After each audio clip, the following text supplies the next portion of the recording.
Now, Roma Wines present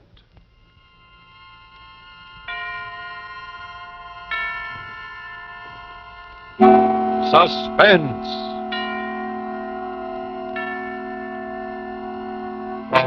Tonight, The Lodger, and our distinguished star appearing as the storyteller and as the lodger, Robert Montgomery. Suspense is presented for your enjoyment by Roma Wines. That's Roma, Roma Wines. Those excellent California wines that can add so much pleasantness to the way you live. Finding ways to make living more enjoyable is an art in which Miss Elsa Maxwell is an expert. This famous hostess and authority on hospitality gives you a good thought. Entertaining friends is one of life's finest pleasures. And I suggest to you, next time you have friends in to dinner, serve them either ruby red Roma Burgundy, so tartly rich and piquant, or pale golden Roma Sauterne, with its delicate, delicious flavor. If you choose Burgundy, serve it cool. Or if Sauterne, serve it well chilled. Use any glasses you have and serve whichever one you like best with any food. I happen to like Burgundy with the richer meat dishes, Sauterne with fowl, fish, or the like. But you follow your own tastes, and you'll be perfectly correct. The main point is, serving these wonderful Roma wines is a delightful compliment to your friends and a great addition to the enjoyment of meals. Well, the only possible thought I can add is that Roma Burgundy and Sauterne, like all Roma wines, are the best that California's magnificent sun-ripened grapes can provide in fine flavor, color, and fragrance, are always unvaryingly good and delicious, protected by all the ancient skill of Roma's noted wineries. Yet all this goodness is yours for only pennies a glass. Listen, more Americans enjoy Roma than any other wines. Roma, Roma, Roma wines. Yes, right now a glassful would be very pleasant, as Roma wines bring you Suspense. This is the Man in Black, with a few words concerning London in the year 1888. A London terrorized by the fifth in a succession of recent murders. Murders of young, attractive women. The unknown killer at large and little else absorbed the horrified imagination of the great city, of all those in fine quarters and all those in small, grimy houses. As, for example, Ellen Bunting. Ellen was no different from all the other middle-aged housewives dwelling in squalid Whitechapel. She knew all the known facts of the case. As that artful storyteller, Mr. Robert Montgomery, will tell you, Ellen knew it was quite proper to refer to this wielder of the knife as the Avenger.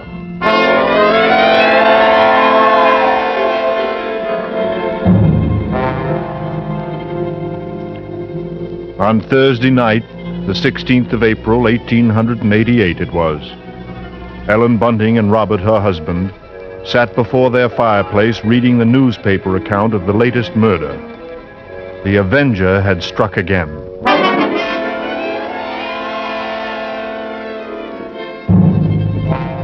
As Ellen expressed it, he might be anybody. He might be the fellow you pass on the street. The fellow standing next to you. The man you bump into. Oh, it's a terrible thought. Yes, if only the police had something to go on. But it looks like the Avenger's just too quick for them. Look, it says here that this girl he got last night was like all the others. Pretty, blonde, and, let's see, described by her friends as a very light-hearted girl. Oh, what a pity. Did you ever stop to think who fits that to a T? In fact, fits all those girls? Why? My own Daisy. Yes. Well, maybe it's a good thing she's with her aunt instead of here. London ain't a safe place for any girl right now. Just the same, I can't help thinking how fine it'll be to have her back. Now, Bunting, you know that Daisy seems just as much my own daughter as she is yours. But I'm telling you, there's no sense even thinking about having her back right now. We just can't afford it. I know that, Ellen, only... Well, Maybe we could manage it some way. And, How? Haven't I scrimped myself half crazy trying to keep us going? But you don't care about that, do you? Oh, no, your Daisy's more important to you than I am. No, And Ellie, we that haven't don't had a sound like lodger for you. months. Nobody even comes to look at the room anymore, and... Oh, I'm sorry, Robbie. I didn't mean to take on so. Oh, no, Ellen, it's all right. Well, don't you go worrying another second, old girl. First thing you know, you won't be pretty no more. Why, you'll have your face all wrinkled. Now, and- see here, Bunting. Oh, come on now. Let's see a smile. Come on, just one. Oh, leave me alone. I won't have... Oh, get on with you. Now, who do you suppose that could be? Awful late for visitors. Bunting, do you think it could be somebody looking for rooms? Why, it might be. You want me to go to the door? No, I'll go. You just stay in here. And I'll be sure to get a good look at who it is before you let him in, dear.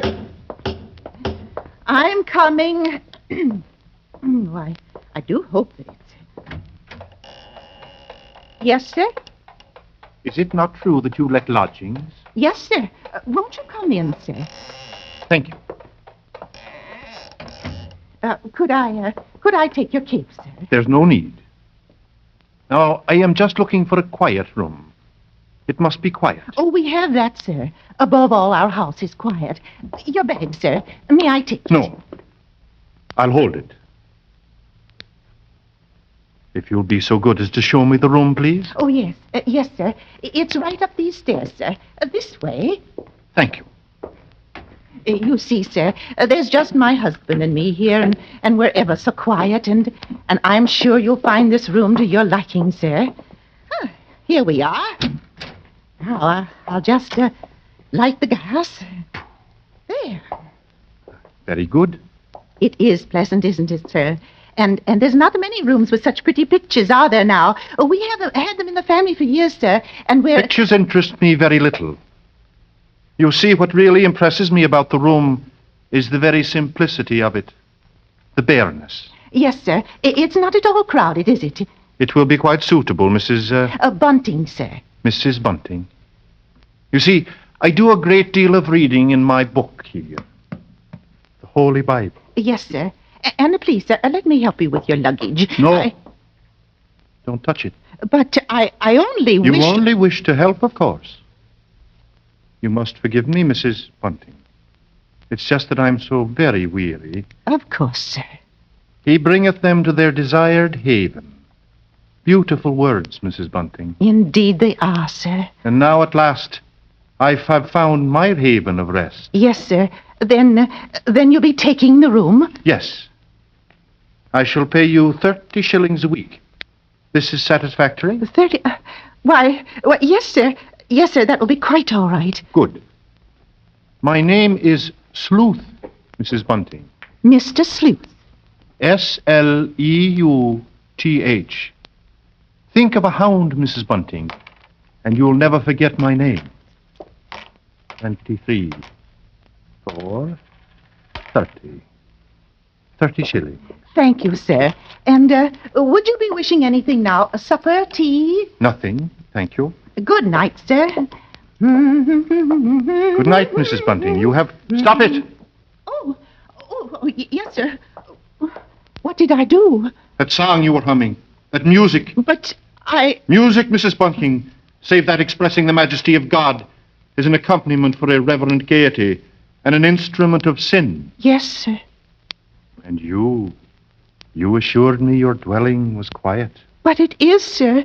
Believe me, sir, I didn't mean any harm. Of course. I'm sorry, Mrs. Bunting. I fear I spoke sharply. I don't wish you to think me rude. After all, you have been so kind, so considerate. I hope I know a gentleman when I see one. Thank you. Thank you very much. And on second thought, perhaps a bit of bread and butter would be pleasant. Bread and butter? Certainly, sir. I'll have it in an instant.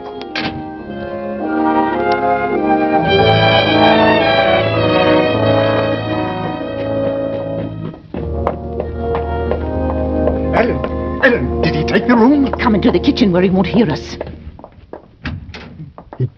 Ellen, he took it. He took the room. Yes, Robbie, we're all right now. Look, 30 shillings a week in advance. Oh, it's wonderful, wonderful. Ellen, you see what this means? Yes, you can have Daisy now. Here, Bunting, hand me that dish. Right. Do you know something, old girl? We're not going to worry too much about Daisy being in danger of that Avenger fellow. Whatever do you mean, Robbie? Well, she's not one for dancing, you know, or any kind of like entertainment. What's that to do with it, please? Something I read here in the paper while you was with the gentleman. They found out that every one of the Avengers victims had just come from a dancing party or a music hall. What a peculiar chap. Now hurry, Bunting, please. Two thoughts only governed Ellen's mind. The lodger's light supper and her own good fortune at having such a lodger. She started up the staircase to his room. Oh.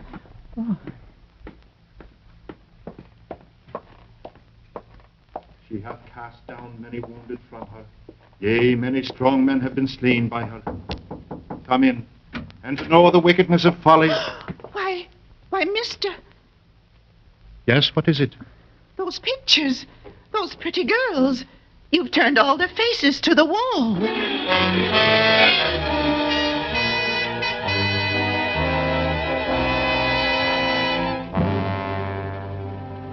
And that maneuver, that strange action, was the beginning of Ellen's concern. The day following, the lodger did not leave the upstairs room once, nor did he leave the next day, and the oddness of this occurred to her, and the approaching arrival of Daisy, her stepdaughter, added to her concern.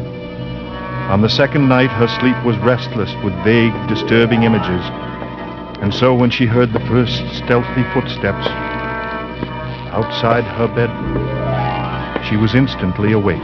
Oh! Tensely, she followed those steps down the stairs, down the hallway. She heard the front door open, and then click shut. Utter stillness fell upon the house, and outside the streets were so silent she could hear distinctly the clock from a church tower a mile away toll the hour.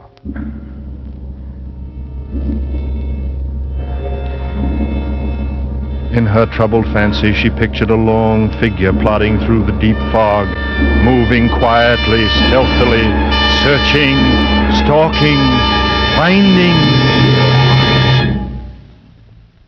When, soon after, she heard the lodger return, she sought to quiet the horrible dread which had possessed her.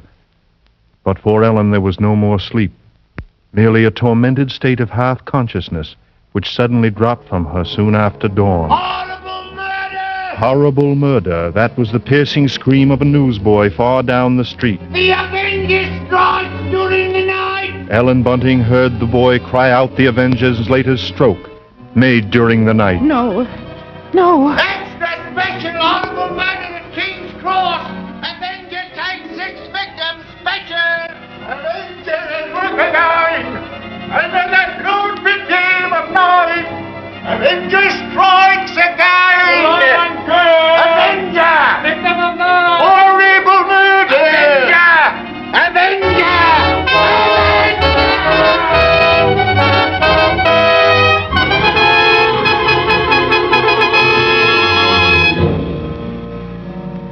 Ellen's first glimpse that morning of the gray-faced lodger brought the sleepless night's terror full to the surface. But on the next instant, she saw the pitiable, helpless weariness in his eyes, and curiously, the terror began to pass. She found that she was hoping desperately that her fears were unfounded. To lose 30 shillings a week, perhaps because of a mistake? No. She must be certain, before she spoke to a soul. She knew that there was one thing she must examine, the lodger's single piece of luggage. What could it hold? Not much in the way of clothing, surely. It was too small, too narrow. It was more like a case. A case for a knife.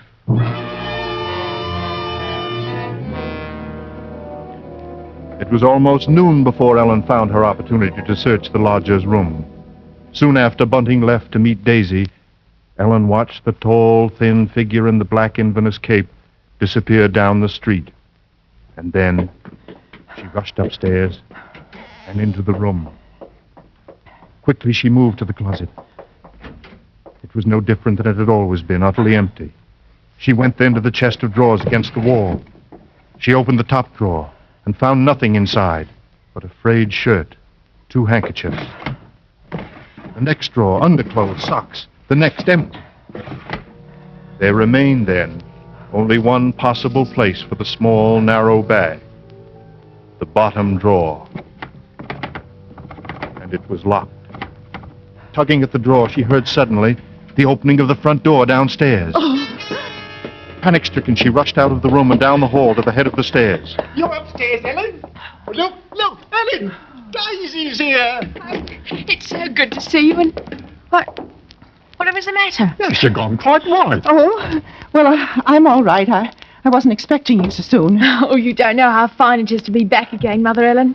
The country's all right in its way, but there's nothing like London now, is there? No, there isn't. Well, as long as that Avenger's about, I can see we're going to have to do something to keep this young lady indoors, London or no London. Don't you worry. Mother Ellen will see to that. Well, Daisy, I might as well get you settled. Oh, you see, Father, what I tell you.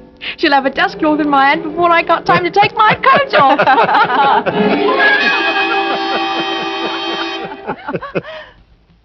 Mr. Sleuth. Mrs. Bunting? I see my door is open. We was just leaving, sir.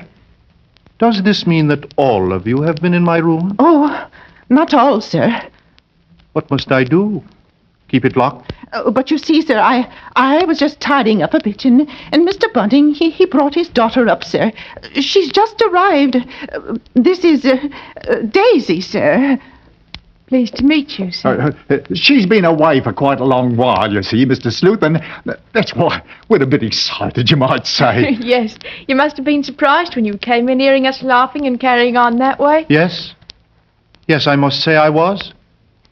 However, Miss Daisy, there are all types of joy, are there not? Yes, I'm sure there are. The despicable evil joy of the abandoned, and the divine happiness of the blessed. A vast difference, that. You do understand me, don't you? Why, yes, sir. Yes, Mr. Sleuth. I devoutly hope so, Miss Daisy. Nowadays, there are so very few young women like yourself who do. All women are placed on this earth filled with evil. They therefore must struggle constantly to find the paths of righteousness. Why, Mr. Sleuth, you mean a girl's not to enjoy life at all? Not to have fun? Frivolity, my child, is the devil's breeding ground. All his implements are there. Pleasure, impropriety, the temptation of music, dancing. Oh, that's crazy. Why, there's nothing I like better than an evening of dancing. You dance? She didn't know what she was saying, Mr. Sleuth. Just a child. And Daisy, you know you've never been one for dancing. You never even learned how But I to. did learn, Mother Ellen, while I was away. And what's so wrong about it? What's the harm in just a nice dance? She lieth in wait as for a prey, and increaseth the transgressors among men. I don't know what you mean. I never heard such nonsense. You call Holy Scripture nonsense? So, what I prayed against is true. You are beyond salvation. That's not so. I'm a good girl, and I won't have you saying that. Daisy, go into the front room. It's quite all right, Mrs. Bunting. I must be going upstairs anyway. I'm used to being misunderstood, you know. People never realize that my efforts are simply for the greater good of humanity, Of course, sir. and that the power on high will direct my hand toward the expulsion of all evil. Beautiful words. Beautiful words.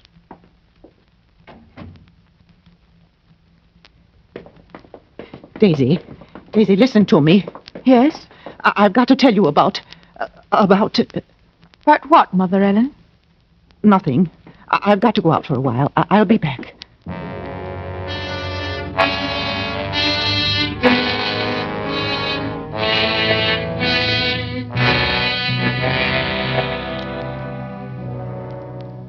At that moment, Ellen had been determined to pour out her terrible suspicions. But she paused on the very brink. After all, they were still only suspicions. A sudden inspiration had come to her. That very day, a coroner's inquest was being held into the last Avenger murder. She would go there now, this very instant, and perhaps she would hear evidence to disprove all her fears about the lodger. She must give him this last chance. If that chance should fail, then she would tell Bunting or the police. So with the knowledge that Bunting was left in the house to look after Daisy, she boarded the underground train bound for the coroner's court.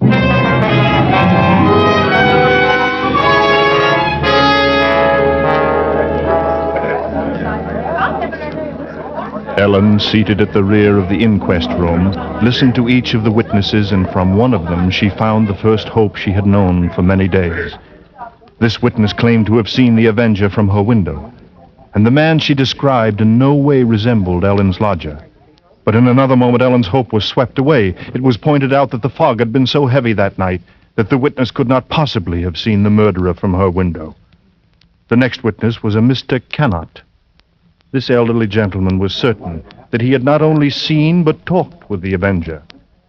It was in Regent's Park, he testified. Only a few moments before the murder, Mr. Coroner, when I saw him. He was quite a tall man, very gaunt-looking, and carrying a handbag. A handbag, you say? Yes, a small, narrow one. Just such a bag, I might add, as might contain a knife. A knife? He had rather an hesitating voice, an educated man, I should judge, but quite mad. What do you mean by that? Well, as he emerged from the fog, he was talking aloud to himself. And believe me, sir, he was reciting scriptures from the Bible. Scriptures from the Bible. Horrified, Ellen rose from her seat, only half hearing the confusion about her. Are you asking us to believe that? I would say, Mr. Cannot, that the man we're looking for would be, least of all, a religious man. That's where you're in error, Mr. Coroner. The religious note is the very key to the case. Very interesting. That will be all, Mr. Cannot. Just a moment, sir. Don't you understand? The man you're after must be a religious maniac. That's the only explanation possible. You will please step down. The court was dismissing the very truth. Ellen knew that now. She could no longer keep silent. Her hand shot forth and she screamed. I want to say I know.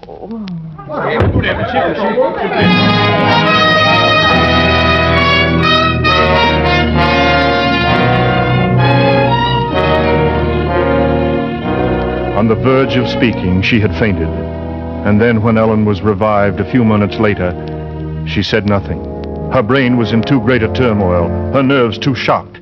Like one in a dream, she allowed herself to be led from the courtroom. And then she made her way toward the underground. A faint, distant rumble of thunder never even reached her consciousness.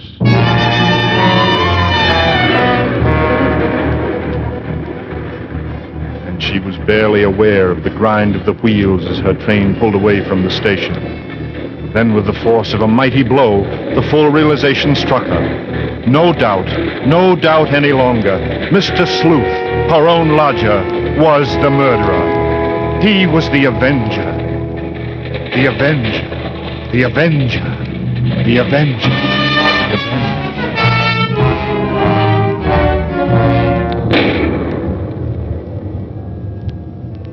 On the street again, Ellen knew she must go at once to her neighborhood police and there pour out her terrible knowledge. But with each moving footstep, with each heavier boom of thunder from the rainstorm that was almost there, the grip of terror grew tighter and tighter about her. She moved faster. If only she were in time. The first light drops of rain sprinkled her brow as she came within 2 streets of home. Then she was 1 street away. Then she saw Bunting. Sharply, like the thrust of a knife, the one fact pierced her mind. Daisy was now alone with the lodger. Bunting! Why, Ellen, what is it? Tell me, Bunting, where's Daisy? Where is she, I say? Well, Daisy, Where's why, Daisy? why, she's at home. Why? Listen to me. Try to understand. Sleuth is the Avenger. What? What are you saying? Our lodger. He's the Avenger, Bunting. Daisy's in danger. Hurry. Yes, Daisy!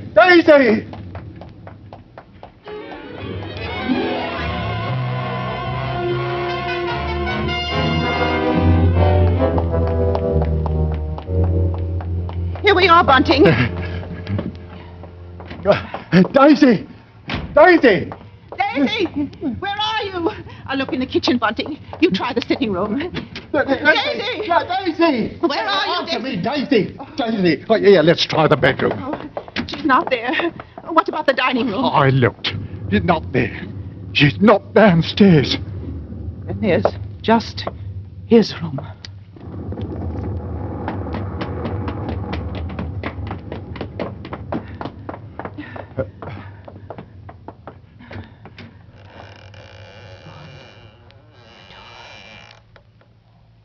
Oh.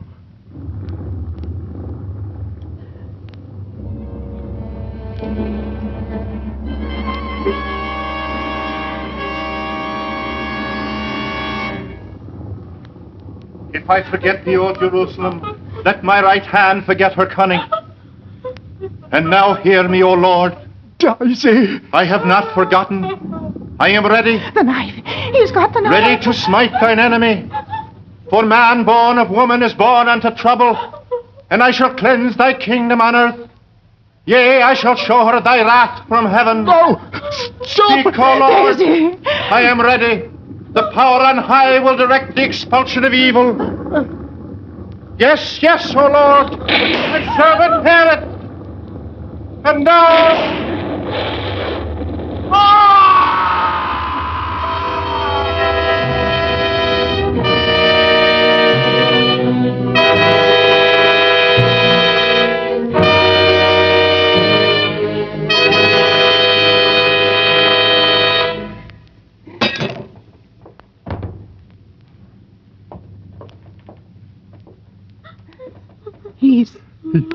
He's dead.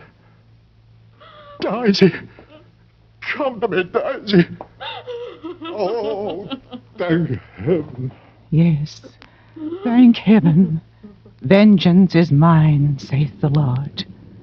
And his word burned like a pillar of fire.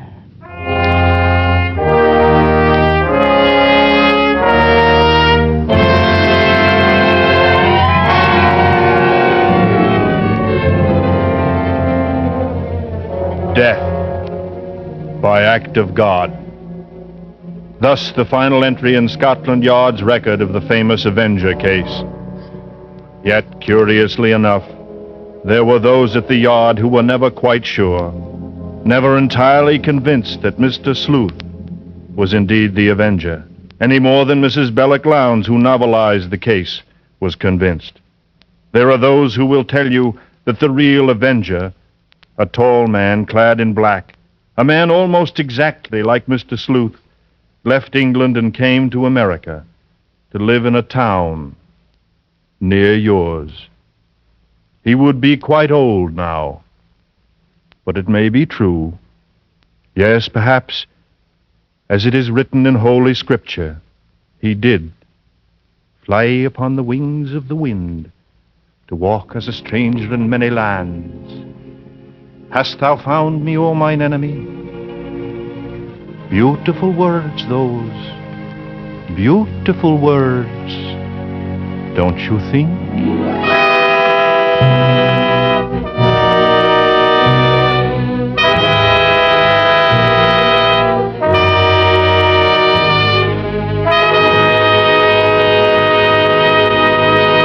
And so closes The Lodger, starring Robert Montgomery, tonight's study in Suspense. Suspense is produced, edited, and directed by William Spear. In everything she says about enjoying Roma wine when entertaining and with everyday meals, Miss Elsa Maxwell holds out for simplicity and common sense. I've often been a guest in great homes abroad, where enjoyment of good wines is as much a part of life as eating. And I tell you, the kind of glasses in which you serve your Roma wine is completely unimportant. Just use any glasses you have. Serve whatever Roma wine you like, with whatever food you prefer. That is smart, simple, and always a delight. The important thing, Miss Maxwell says, is to have Roma wine and enjoy it regularly. Roma wines are California's finest, Always extra good, unvaryingly fine in flavor and quality, yet only pennies a glass. So don't miss this simple, easy, enjoyable addition to daily living. Remember, more Americans enjoy Roma than any other wines. Robert Montgomery appeared through the courtesy of Metro-Goldwyn-Mayer, to whose studios he has just returned, having been ordered to inactive duty after 3.5 years' service with the United States Navy. He will shortly begin work on the production, They Were Expendable. Next Thursday, same time, you will hear a radio play based on the RKO picture, The Brighton Strangler, with Mr. John Loder and Miss June Dupre as your stars of Suspense. Presented by Roma Wines, R-O-M-A, made in California for enjoyment throughout the world.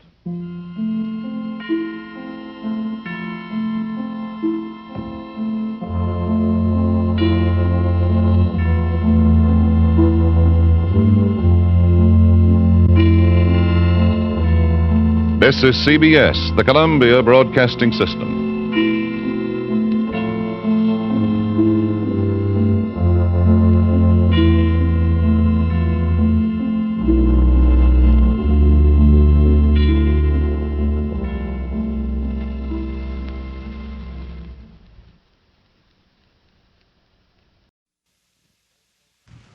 The Roma Wine Company of Fresno, California presents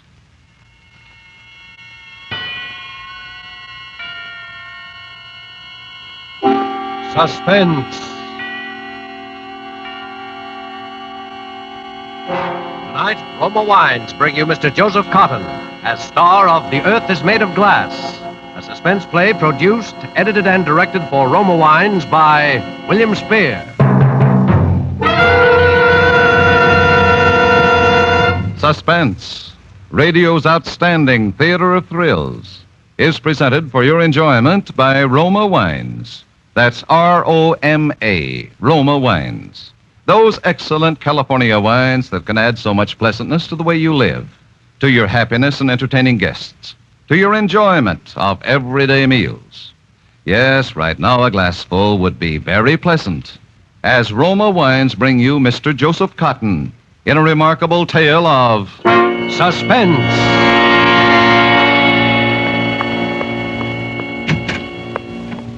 Good morning, Dr. West. Good morning, Miss Adams. Well, there's one bed vacant this morning. I see that 436, Mr. Steele died, 4 a.m. Yes, I was there. Coronary thrombosis. You're not terribly concerned, Dr. West? Why should I be especially concerned?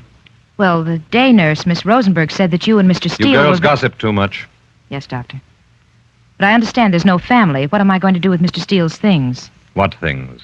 Well, his overcoat. This parcel was in it, this book. He said it was his journal, and he told Miss Rosenberg you were to have it. He said it had important scientific data. And... Well, give it here. Yes, Doctor. Journal of Richard Thomas Steele. Important scientific data, I'll bet. I still can't figure out what was eating that guy. What he had to say to me that was so darned important. Why do people want to keep diaries? July 26th, not a fruitful day. The weather this morning was heavy, sticky.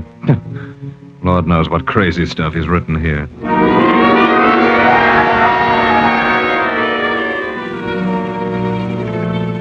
July 26th, not a fruitful day.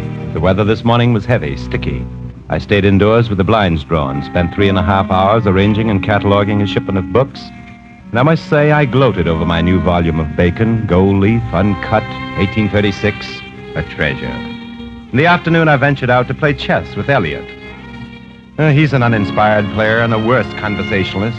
I'm appalled that a man of Eliot's pretensions still wallows in 18th and 19th century thought patterns, twaddle and sentimentality. He's totally unaware of the potentialities of modern science. It was so apparent to me when we got into that argument over Ralph Waldo Emerson. I was thumbing through a volume he had of Emerson's essays, a cheap reprint at that. And I was annoyed by a paragraph in the essay called Compensation. I must have snorted because Eliot fairly leaped at me. Certainly, I think there's compensation for everything. Tit for tat, measure for measure, love for love. Do you contend, Elliot, that no matter what a man does, it comes back to him? One way or another? Yes, it does. Then if I do good, I get good back. Yes, I believe that, Richard. And if I commit a crime, I'm of necessity punished? Well, it depends what you mean by punishment. I mean that I will suffer somehow for the evil I do. Isn't that what Emerson says? I want to know what you believe. Well, I believe what he says. Well, I'll read what he says. Discount the poetry, old man. He used lush language. Emerson says, commit a crime and the earth is made of glass. Commit a crime and it seems as if a coat of snow fell on the ground such as reveals in the woods the tracks of every partridge and fox and squirrel and mole. You cannot recall the spoken word. You cannot wipe out the foot track. You cannot draw up the ladder so as to leave no inlet or clue. Some damning circumstance always transpires. The laws and substance of nature, water, snow, wind, gravitation, become penalties to the thief. Well, Elliot? Beautiful, isn't it? You read very well. Don't try to turn me off, Elliot. We're discussing his theory. I don't see how there can be any argument. We know a good deal more than Emerson knew, old fellow, especially about the laws and substances of nature. We've tested the substances, learned control over the laws, the scientific method, Elliot. It cancels out every word your friend Emerson wrote, let's say, in compensation. The scientific method. I'd like to see it applied to some situations in nature, to human nature. All right, say you commit a murder. Murder, very well, say I do. Well, if you aren't caught by the police, and that can be managed by an intelligent man, you still won't escape. Call it your conscience. That's what Emerson means. But say I commit a laboratory murder.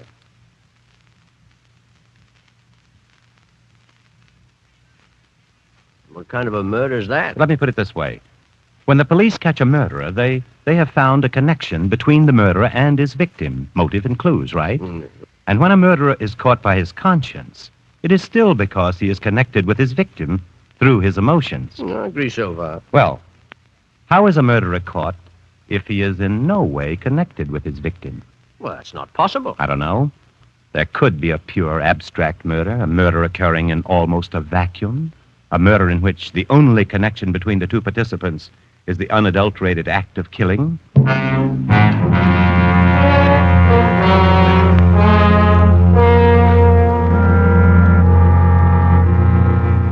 July 28th. The weather continues warm, humidity high.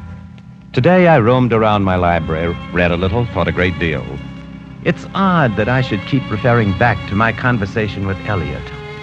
Abstract murder, a laboratory murder. I jotted down one or two theoretical points today. It will be an amusing project in such hot weather.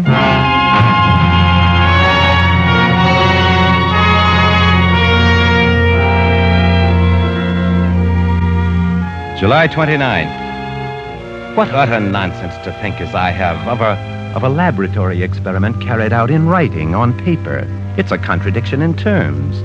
The core of the scientific method is to prove theory in life, so let us prove the possibility of a pure murder. It must be someone met in an emotional and material vacuum, someone with whom I have no connection, someone whom I have no possible reason to kill. The preparations for such a murder are of necessity classically simple. This afternoon I bought my equipment. Gloves, sir? What kind of gloves? Oh, any kind of gloves. But what do you want them for? Driving? Gardening? I want gloves I can use for anything. Well, we call these utility gloves. Yes, those will be excellent, thank you. What size, sir? Any size, medium. Well, now, these look just about... No, I don't want to try them on. I'll take them as they are. Just wrap them up. Oh, yes, sir. Just as you say. You know, I'm very fond of a genuine old-fashioned hardware store, Mr. Jeremy. Like yours? Yes, a lot of people tell me that, Mr. Steele. Yeah. Anything special you're looking for? I don't know. I suppose I'm just browsing. Yes. Oh, what are those? Ice picks? Yes, sir, and pre-war metal, too. You want one? No, I have one. My, quite a selection. Screwdrivers. There's something I want. Oh, a knife? One of those. Well, to be fair with you now, those are pretty poor knives. Doesn't matter. Well, just no darn good as far as I can see. The best possible recommendation, Mr. Jeremy. I'll take it.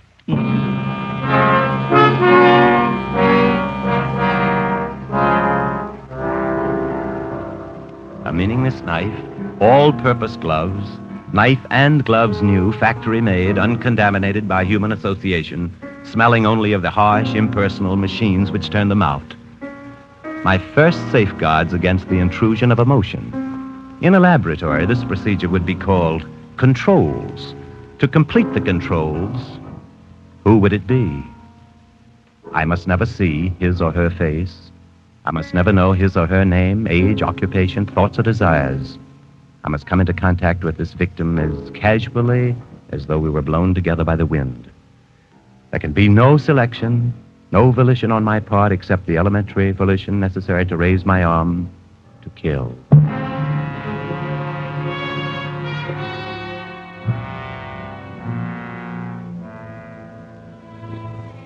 July 30th.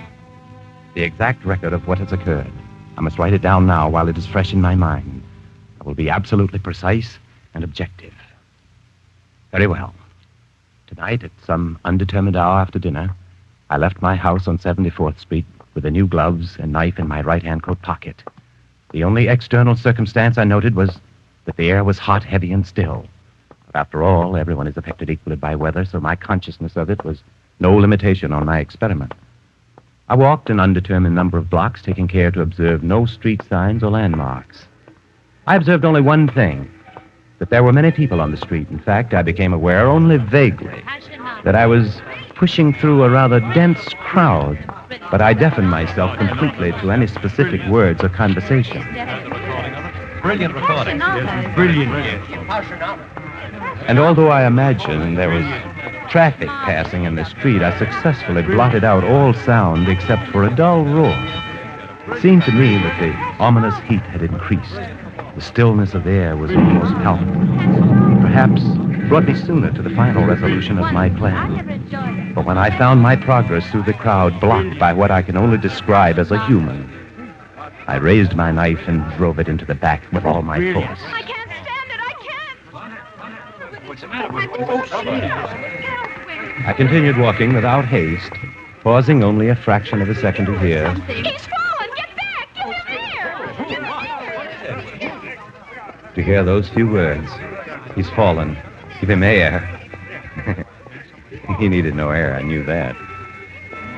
And thus, I heard confirmed my unqualified belief that I had taken without any possible consequence to myself a human being's life.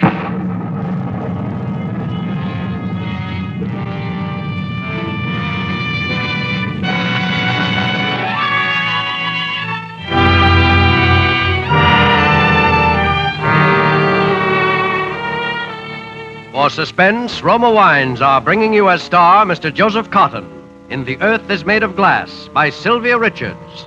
Roma Wines' presentation tonight in radio's outstanding theater of thrills, Suspense.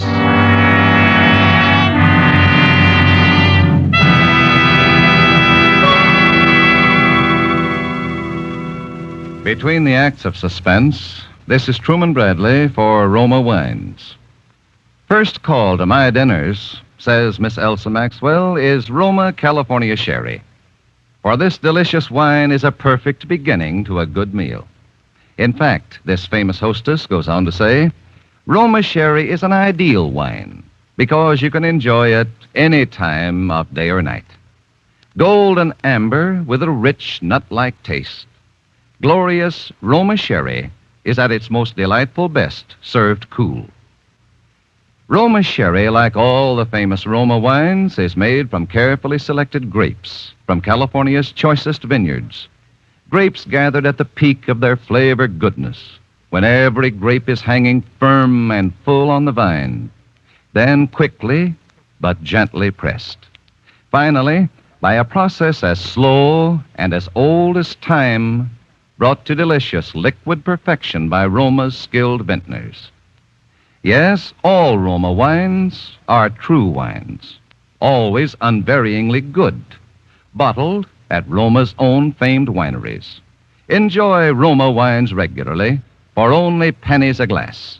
Remember, because of uniformly fine quality at reasonable cost, more Americans enjoy Roma than any other wine. Always ask for Roma Roma, Roma Wines.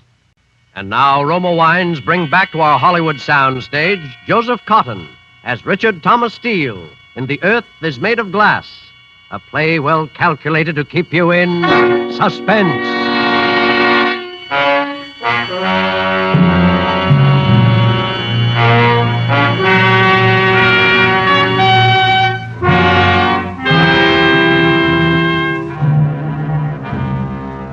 August 1st. I was unable to write my journal yesterday because of the excessive heat. I suffered all day from a headache and a vibration in my ears. I'm writing today only to have on record the final control in my experiment, my laboratory murder. To assure complete ignorance of the identity of my victim, I shall read no newspapers for a period of 2 or 3 weeks, nor hold conversation with anyone apt to be morbidly interested in murders reported in the tabloid press. Compensation. Tut, Mr. Emerson.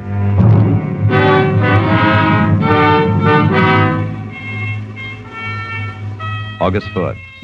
The heat is unbearable. All day I have felt that odd, heavy vibration in my head.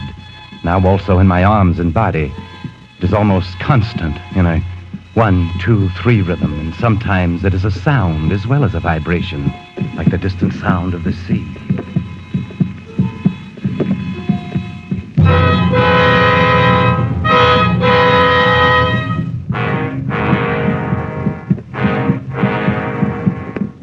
I must consult a doctor.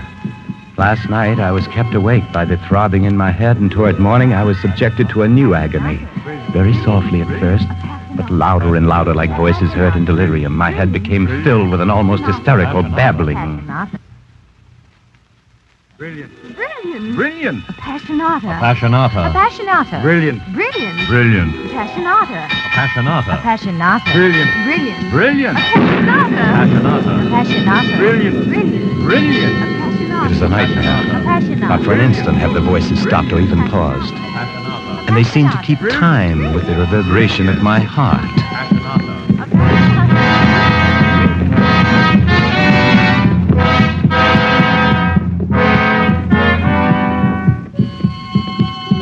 August 8th. I have no need to consult a doctor. Now I know the nature of my illness. Last night I turned to music, trying to drive the unspeakable uproar from my brain.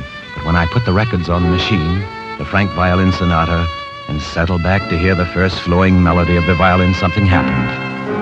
The music swelled and changed and became the Appassionata, Beethoven's Appassionata. Yes, brilliant. Then I knew. I turned off the music. The deadly cycle began once more. The sound and voices rose to a bedlam, shrieking like the voices of fiends, rose to a dreadful climax. Brilliant. Appassionata. In spite of every precaution, my murder had not taken place in a vacuum. My shield had been penetrated by those fragments of sound and speech echoing in my ears. Speech about a concert. Yes, I remember now. I read that Schnabel was to play an all-Beethoven concert in Carnegie Hall on July 30th. And the clanging of bells, that was a trolley going by on 7th Avenue. And I'd also heard and identified the roll and crash of summer thunder. That was the sound which preceded and punctuated a woman's scream. I can't stand it. I can't. He's falling. Get back. Get in here. What's the matter? Get back. Well, it may be possible to drive all this away in time. But the other thing which sets the rhythm for the rest, the pulsing sound I hear. When I drove that knife home into a human being's heart, the vital rhythm of the heart, the mighty leap and contraction of the heart's muscle on the blade of the knife was transmitted back to me through my hand and remains indelibly recorded in the beat of my own blood.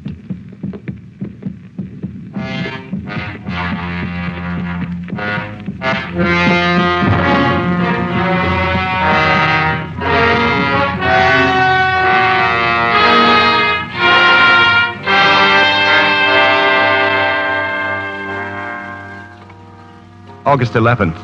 While I am still able to reason, I must discover where I erred and act swiftly to correct my error. There is no turning back. The death I caused is a fact. I cannot banish it by wishing, for each day I remember something more. Today, the color of his hair. photographed between the black collar of his coat and his gray hat. I saw it, clipped, silky, reddish, and I had an insatiable desire to turn the head to see his face. There is one course left to me.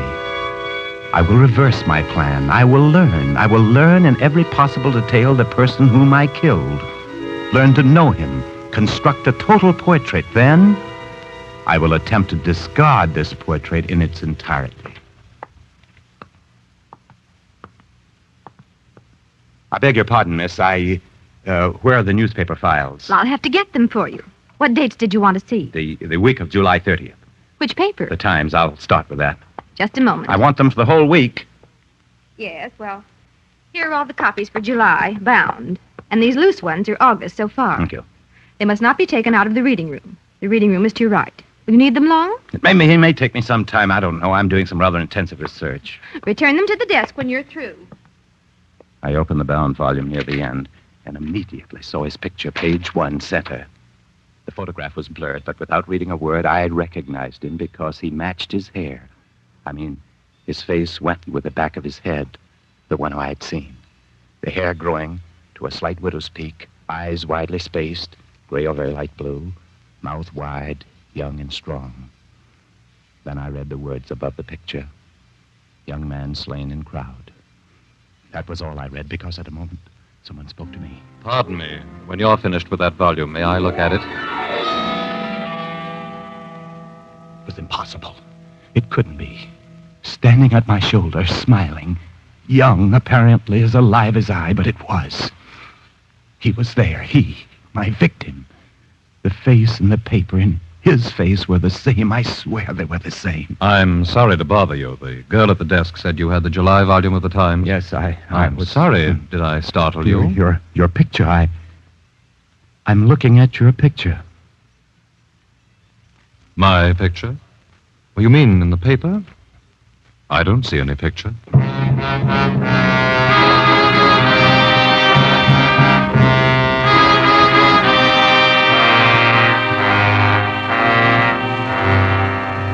He's dead. I know he's dead. I felt his heart leap like a fish on the point of my knife, then quiver and die. I saw him fall. I must believe that he is truly dead. And the dead neither walk nor speak. But today on Fifth Avenue... Hello. What? What's wrong? Are you ill? No, I'm all right. You looked like you were about to faint. You're still green. Are you sure that I'm all right. Because I live right near here if you want to lie down. No, please. Well, it's up to you. I can't make you come. But I don't like to see anyone suffer needlessly.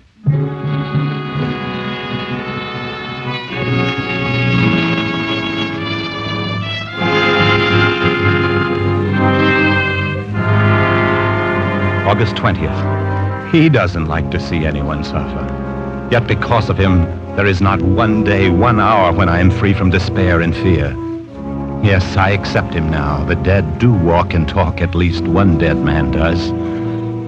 Inevitably, if I venture out of my house, he finds me. Today, I started down the subway steps at 53rd Street after I'd looked to make sure he wasn't anywhere nearby. But I'd gone only 3 or 4 steps when I felt my arm jostled and I turned. Pardon. Oh, you again.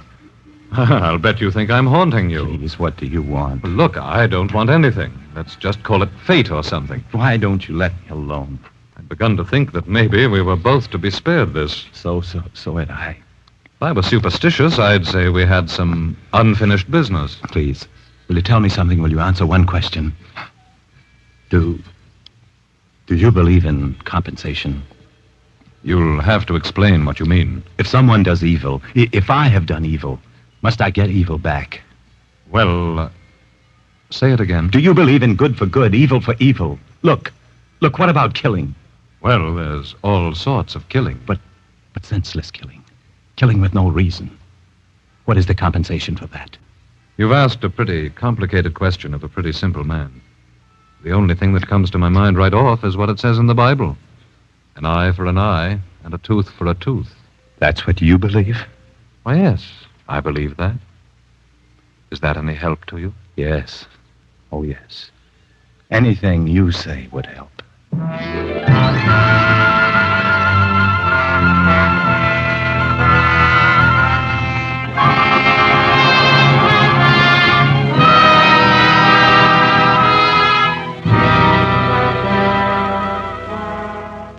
An eye for an eye, a tooth for a tooth, like a man. The price asked by the only one who can ask it. What will you have, quoth God? Pay for it and take it. Well, I'll pay. For I've learned that no event between two human beings can happen in a vacuum. We're all enmeshed, bound together through our blood in a pulsing net. And if one of us does violence to another, he does violence to himself. Very well.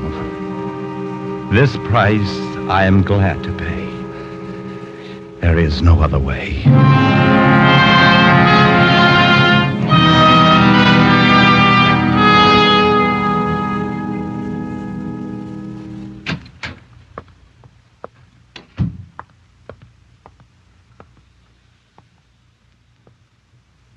Hello. Are you awake, Mr. Steele? Where am I? You're in Washington Hill Hospital. How do you feel? Hospital, but I mustn't. I have to die. Not if we can keep you from I it. have to. Did I bleed much? Bleed? From the knife. You had a heart attack, Mr. Steele. Coronary. No, I tell you here, I stabbed myself here. Where's the doctor? Lie down, Mr. Steele. The doctor will be here in a minute. I have to make him understand. I promised to die. You promised. Well, here's the doctor now. Yes, but you. Of course, you. Well, Mr. Steele. I tried to tell her. I tried to tell her that I have to die. Call another doctor for this patient, nurse. But, doctor... You tell her. The earth is made of glass. That if I don't die, you'll always find me. I know that. But tell her. Tell her the evil thing I have done, so she'll let me die. Dr. West, his pulse. Emerson said it. I carry a malignity in me. But when I die, I make square the eternal account. Make square the eternal account.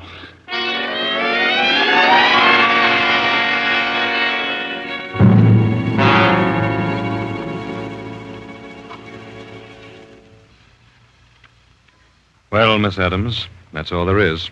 The Journal of Richard Thomas Steele. Doctor, I don't remember reading of that murder. Do you? No. No, I don't. Who was the man he met? Who was it he thought he'd killed? It was me, You, Dr. West? just as he described it. First in the library, and in the drugstore, near my home, on buses, in the park. I couldn't imagine what was bothering him. But who did he kill? Really? I don't know. But I have an idea. Where's the package you found in his coat? Right here. Shall I open it? Yes, go on. You see? The gloves. And the knife. And they've never been used. Then he never killed anyone. No. Richard Steele never drove a knife into a living back. But in his way, he killed. In his mind, he killed. I guess old Emerson would say even for that kind of crime, there's compensation. Commit a crime, and the earth is made of glass.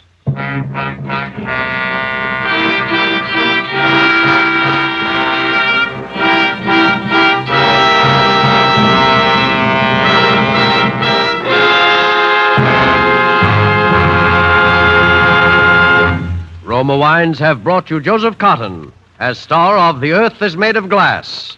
Tonight's study in Suspense.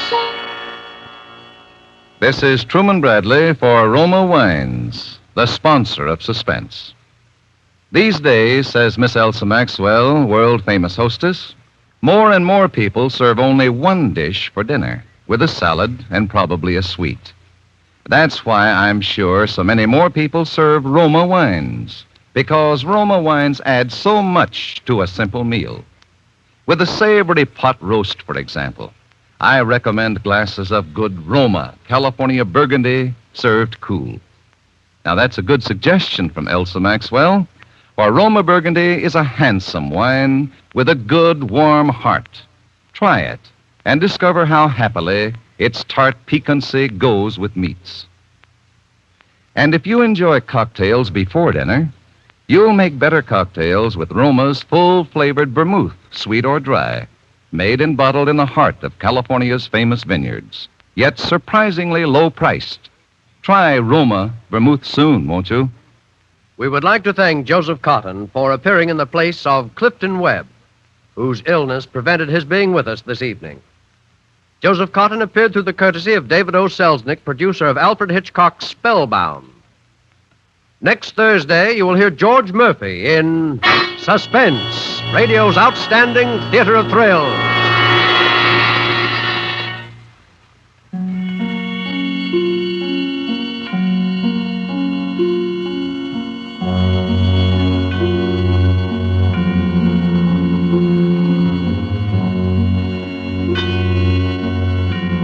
This is CBS, the Columbia Broadcasting System.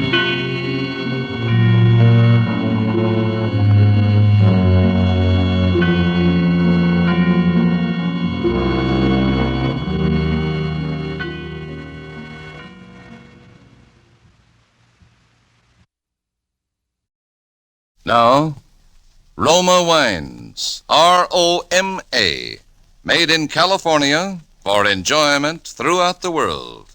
Roma Wines present Suspense. Tonight, Roma Wines bring you Mr. Hume Cronin, who is currently being seen in the Metro-Goldwyn-Mayer production The Green Years as star of Too Many Smiths, a suspense play produced, edited, and directed for Roma Wines by William Spear. Suspense, radio's outstanding theater of thrills, is presented for your enjoyment by Roma Wines. That's R-O-M-A, Roma Wines. Those excellent California wines that can add so much pleasantness to the way you live, to your happiness in entertaining guests, to your enjoyment of everyday meals. Yes, right now a glassful would be very pleasant, as Roma Wines bring you Hume Cronin in a remarkable tale of Suspense.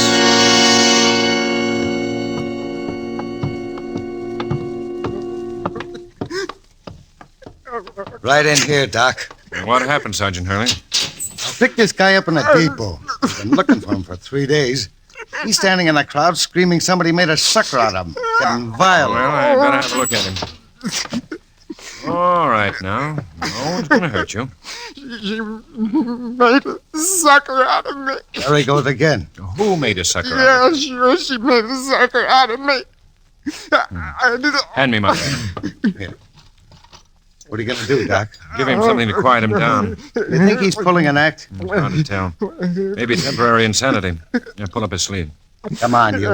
Easy. Come on. She made a sucker out of me. Who did? Who made a sucker out of me? Fate. It was fate, I tell you. Yeah. Yeah, that was it, a gag. This guy's crazy. Maybe. Yeah, that's far enough. Hold him. There. Will that stuff put him to sleep? Should. How long will he be under? About 10 hours. Okay. She ran out on me. She left me flat. It's starting to work. Mm-hmm. Very fast reaction. I'll come back and question him later. And what's he in for? Murder? Who'd he kill? Some cheap confidence mug, but the motive we haven't got. You see, Wallingford's my name. Charles Richard Wallingford. Yeah, don't call me Smith. Hey, get that? He's talking in his sleep. Sometimes they do under the influence of a sedative. Wallingford. Especially when they have something on their conscience they want to get rid of. I'd better take notes. And you stay here as a witness, Doc. Yeah, that's me, Charles Richard Wallingford. But don't let that fancy moniker fool you. No, sir, I'm no banker or executive.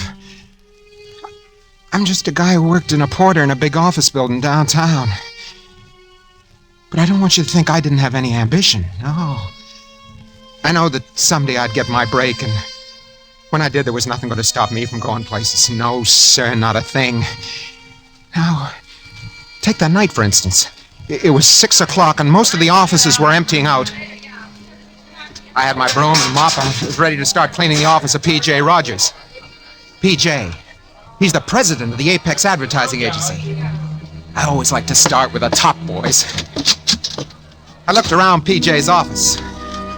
Soft, easy chairs. Lots of buttons to push to make people jump. Yeah, this would be the life. Well, I started my broom going, I swept around, and I bent down to pick up the wastebasket. A piece of torn paper caught my eye. Now get this. I don't know whether it was fate or just plain curiosity, but I read what was written on it. It was a memorandum from the desk of S.M. Parry to P.J. Rogers, and it said, "The judges have decided that the winner of the toothpaste contest is Pat Smith of Boston." Now, I knew that was the Century Toothpaste contest that just ended last week.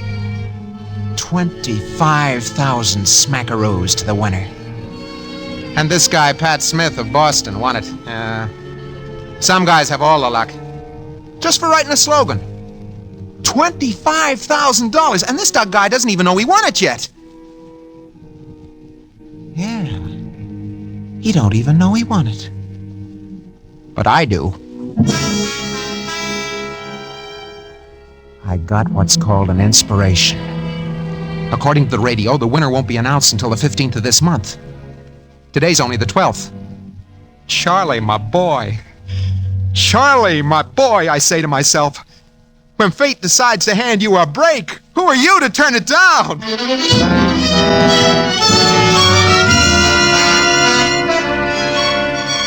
I stalled around until I'd made sure everyone had left the agency.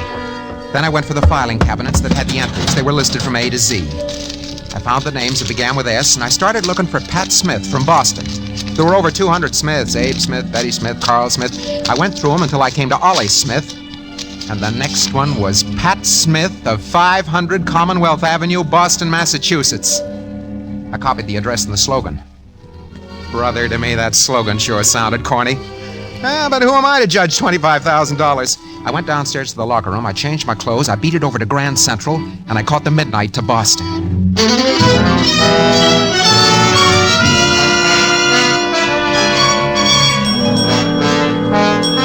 Front boy. 500 Commonwealth Avenue is a big hotel with a sign reading, "For men only." I walked up to the desk. May I help you, sir? Yeah. You have a Mr. Pat Smith staying here? Pat Smith? Now, let me see. George Smith, Harry Smith. Pat Smith. Yes, sir. Room 1133. 1133, thanks. Oh, say, mister, look, we have... The clerk started to yell something after me. The elevator door closed and I didn't wait. Yeah, I wish I had, but I didn't.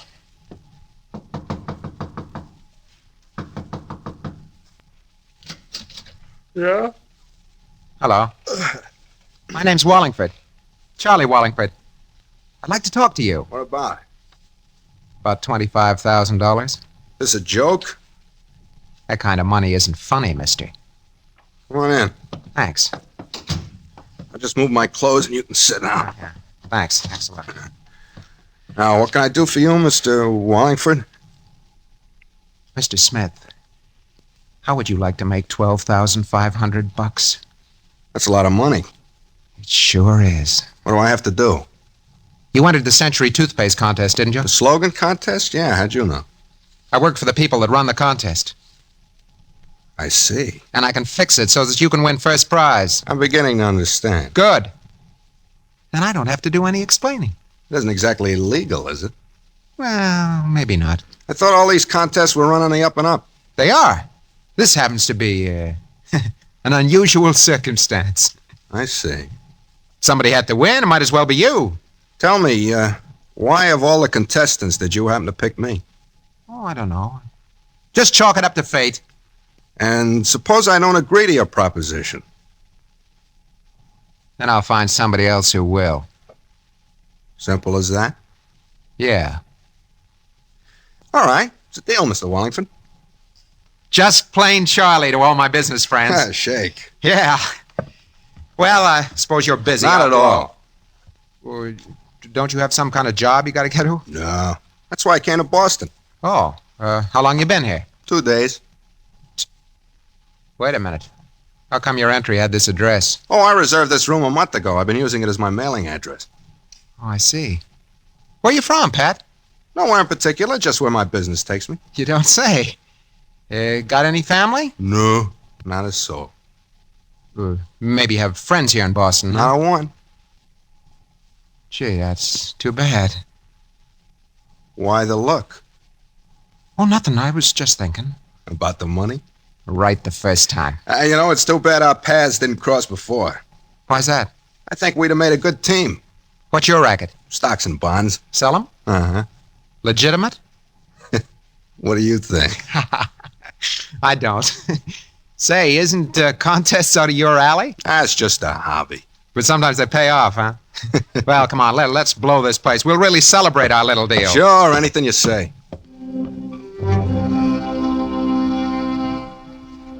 I knew I had this guy figured from the second I laid eyes on him. Just a small-time confidence mug.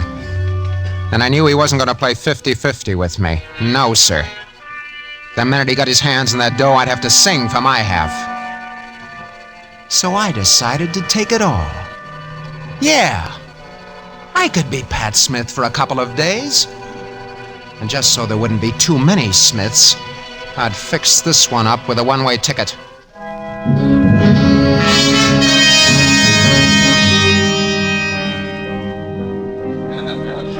We went to a place for coffee and sandwiches. I had some of my sleeping pills with me, and by the time we got to the apple pie, he was feeling them. Something wrong with me. What's the matter? My head. I'm going around like a top. Oh, come on, give me your arm. Yeah.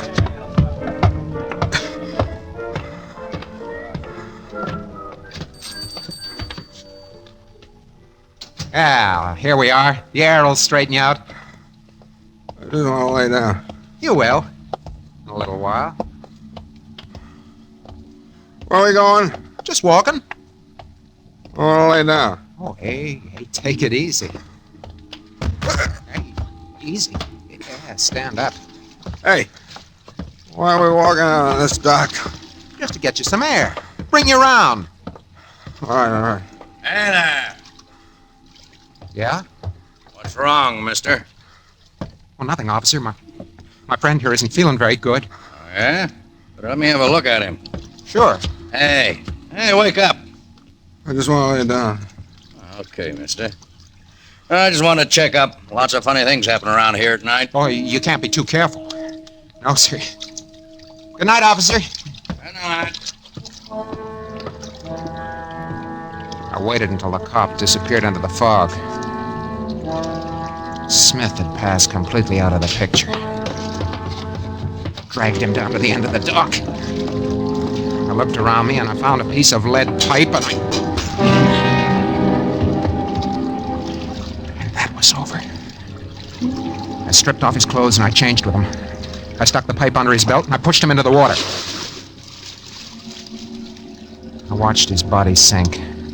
Then I left the dock. I went back to the hotel and I went up to Smith's room and after a while I went to sleep.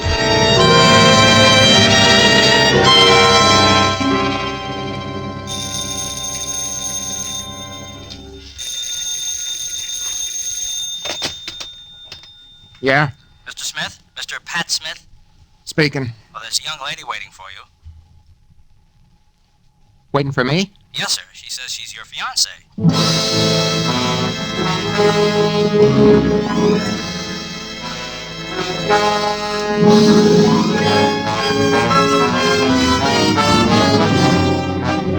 For Suspense, Roma Wines are bringing you as star Hume Cronin in Too Many Smiths by Arthur L. Gray.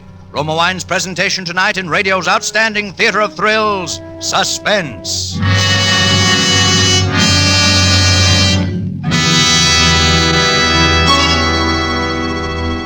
Between the acts of Suspense, this is Truman Bradley for Roma Wines. Visiting friends in Hollywood, I noticed that more and more of them now entertain with wine. And of all wines served in America, Roma, of course, is the most popular. There are good, sound reasons so many smart Americans prefer Roma wine for entertaining. Roma wine is moderate, inexpensive, and easy to serve. And Roma wine is always delicious, always unvaryingly fine. For Roma, America's greatest vintner, is able to select from more grapes of choice varieties from California's finest vineyards than any other winery. And to this rich treasure of fine grapes, Roma adds years of winemaking skill and resources unmatched in America. Yet, Roma wine, America's first choice, costs no more than ordinary wines. Right now, Roma dealers are featuring fine red Roma California table wines, Burgundy, Claret, Zinfandel. For an adventure in good dining, try Roma Burgundy, Claret, or Zinfandel with a juicy steak, savory pot roast, or spaghetti with meat sauce. You'll discover food with Roma is food at its best. So insist on Roma, R-O-M-A, Roma wines, enjoyed by more Americans than any other wine. And now, Roma Wines bring back to our Hollywood soundstage Hume Cronin and Too Many Smiths. A tale well calculated to keep you in suspense.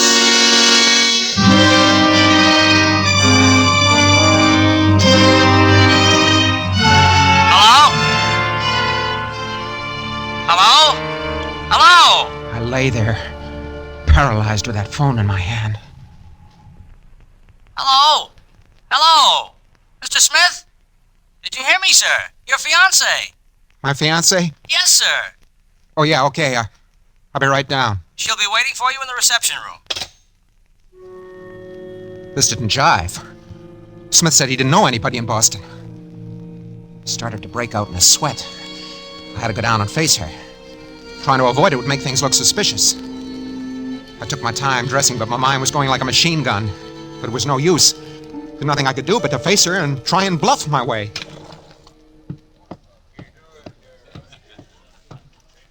Pardon me, miss. You looking for Pat Smith? Yes. Well, I'm Pat Smith. Oh, I'm afraid there must be some mistake. I guess there is. Yes, the Mr. Smith I'm looking for is my fiancé. You sure he's registered in this hotel? I am very sure. Well... Oh, how foolish of me. There must be two Pat Smiths here. You and my fiancé. Yeah, of course. Yeah. I never thought of that. It's such a big hotel. I'll ask the clerk. Yeah, do that. Oh, goodbye, Mr. Smith. I'm awfully sorry I disturbed you. But that's okay. Two Pat Smiths. That was something I hadn't counted on. I watched her cross the lobby to the desk. She spoke to the clerk. He smiled and picked up the phone. The dame sat down and waited. In a few minutes, a middle-aged guy walks up to the desk, and the clerk pointed out this dame to him. I took a good look at this other Pat Smith, and I beat it into the elevator and went upstairs to my room. I headed for the desk, and I started going through the late Pat Smith's things. I found his papers, and then I saw what I was looking for. A copy of the slogan he'd written. Oh, brother, I breathed a sigh of relief.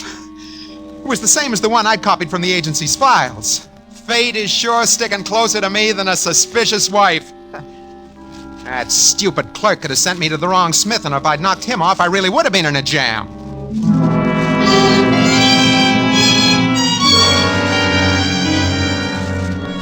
I didn't sleep at all good that night. Around 8 a.m., I headed for the drugstore in the lobby. My head was buzzing. I wanted a cup of black coffee. As I was drinking my second cup, I glanced in the mirror in front of me, and I saw the second Pat Smith come in. I turned around to watch him buy some stuff at the counter. Razor blades, shaving cream, soap, and a large tube of Century toothpaste. Century toothpaste. It was only then it began to creep into my mind. Maybe this Pat Smith had entered the contest also. And if so, maybe he was the guy that was going to collect the 25 grand. Maybe I'd been barking up the wrong tree. Oh, a sick, weak, empty feeling settled in my insides. I put a quarter on the counter and I followed Smith into the lobby. I beg your pardon. Yes? Isn't your name Smith? Pat Smith? Yes, it is. Funny thing, but that's my name also. Oh, yes, I heard there was another Pat Smith staying here. You mind if I sit down? No, go right ahead. Thanks. Kind of funny, two Pat Smiths living under the same roof. Oh, I don't know. Smith's a very common name. Yeah, you're right there. You know, that's how I met your girlfriend. My girlfriend? Yeah, the tall, blonde, good-looking dame. Oh, yes, I remember. But wasn't she looking for you? I don't get you. Well, the clerk telephoned me in my room that she was waiting downstairs, and when I met her, it seems that I wasn't the Pat Smith she was looking for. Darn it. You what? No. So naturally, I assumed it was you. There couldn't be a third Pat Smith here. Well, hardly. I spoke to the clerk about it, and he checked the register. Maybe she had the wrong hotel. Well, I doubt that very much because I've seen her about the lobby the past few days. You have? Mm-hmm. Why, what's wrong? Oh, nothing. Nothing. I'm just thinking. Yeah. I see you're doing a crossword puzzle. Yes. Are you interested in puzzles? Sometimes. I like contests better. You know, the kind they have on the radio? Uh-huh. You ever enter one of those? Well, as a matter of fact, I have. How about the Century Toothpaste contest? Oh, of course. $25,000. That's it. Quite a big prize to shoot for. Yeah, it is. What kind of slogan did you write?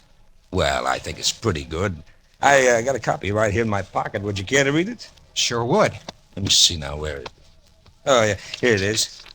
I don't think it'll win first prize, but it might win one of the lesser ones.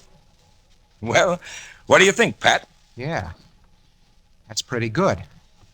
Much better than the one a certain party I knew wrote.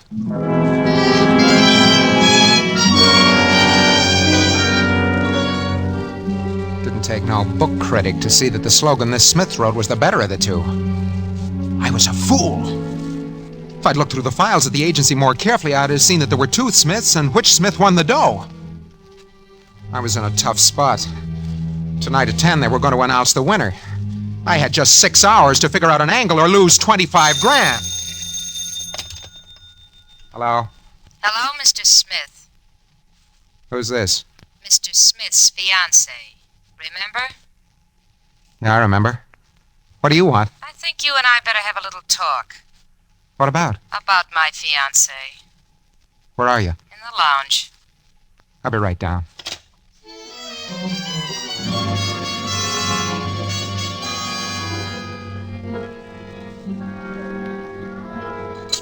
Well, hello. Sit down, won't you? Thanks. Okay, what's on your mind? You? Me? Gee, I'm flattered. You needn't be. Okay. What about me? It's so interesting. Why you killed Pat Smith.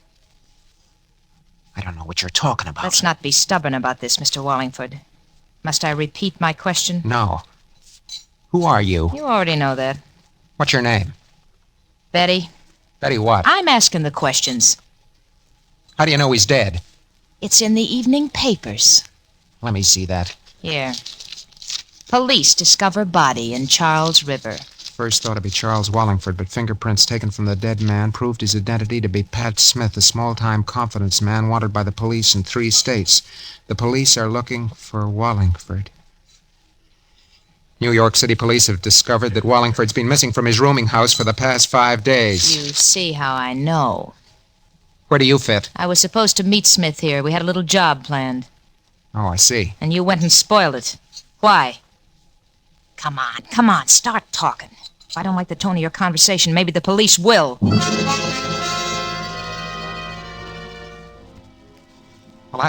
I couldn't see any way out but to tell her the whole story. I couldn't bluff. I was scared, and she knew it.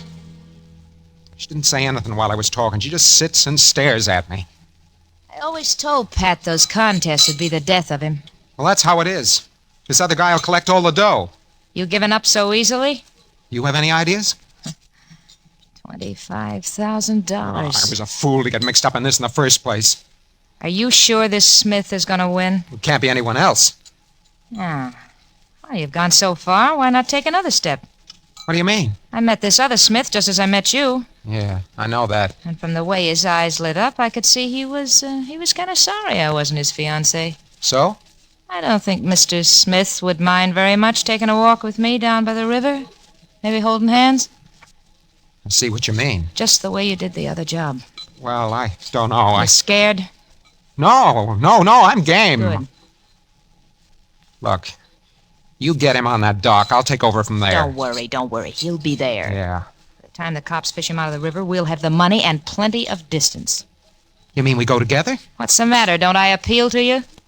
Oh, sure. Well, wait here. I'm going to phone him and cast out the bait. Okay. Here's hoping he bites. Don't worry, he will. I watched her walk out of the lounge to the phone booth across the lobby. Every eye in the joint on her. I knew Smith didn't have a chance. And if I hung around her, I wouldn't either. Oh, she was murder, that dame. After this job was over, I was heading in the opposite direction. I could see her talking, and when she hung up, I could tell by the expression on her face that Smith was a cooked turkey. He'll be down in 5 minutes. You better beat it. Okay, baby. You're carrying the ball from now on. See you on the dock. I glanced back at the table, and she was sitting there calmly powdering her nose for the kill. Then fate stepped in again. I don't know why, but it suddenly hit me that maybe she was giving me the double cross. After all, how long do I know the dame? I went back into the lounge through the street entrance, and I managed to sneak into a booth behind the one she was sitting in. In a few minutes, Smith came in through the lobby entrance and walked over to her. Well, good evening. I came down as quickly as I could. So I see. I suppose my phone call surprised you. Oh, yes, indeed. I'll come to the point, Mr. Smith. Somebody is going to murder you. What? Please keep your voice down. Oh, I'm sorry, but in heaven's name, why would anyone want to murder me? For $25,000. I don't have that much money. You will. Look, I don't understand. The Century Toothpaste Contest. Yeah? You hit the jackpot. How do you know?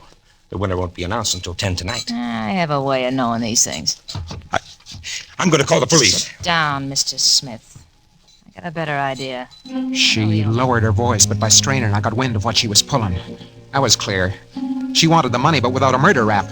Then she was going to tip off the police about me, which would give her clear sailing with Smith in the dough. Yeah. She was clever, all right. But you know, it was funny. It didn't burn me up. I wasn't even sore. I was just tired and scared. I wanted to get away. Anywhere, so long as it was far from Boston. I had a few dollars left, so I beat it. I went to the railroad depot. My train didn't leave for an hour, so I walked around. I bought a paper. Oh, I felt like a punch-drunk fighter. I was licked, and I knew it. Fate had let me down, all right. I was through. Well, I was standing in the crowd, waiting for the gate to open, when I saw it. Right there on the front page, I saw it. I started to laugh. Yeah, I couldn't stop. There it was right there on the front page. I just broke up hysterics. Hey, officer! Hey, officer! I was tired. What's wrong with this man? You, what's the matter with you, buddy? Hey, you're Charles Wallingford, alias Pat Smith. You're wanted for murder.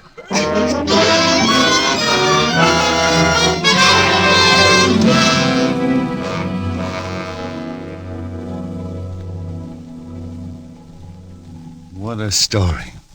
Starts out as a simple swindle and winds up murder. Yeah, but his story still doesn't tell me what I want to know. What's that, Doc? The cause for his temporary insanity. No, it doesn't at that. Hey, that newspaper. He was reading... Where is it? On the first page. Yeah. Here. Take a look at this. The winner of the $25,000 Century Toothpaste Contest was announced last night. The lucky winner was Miss Pat Smith of the little town of Boston, Georgia.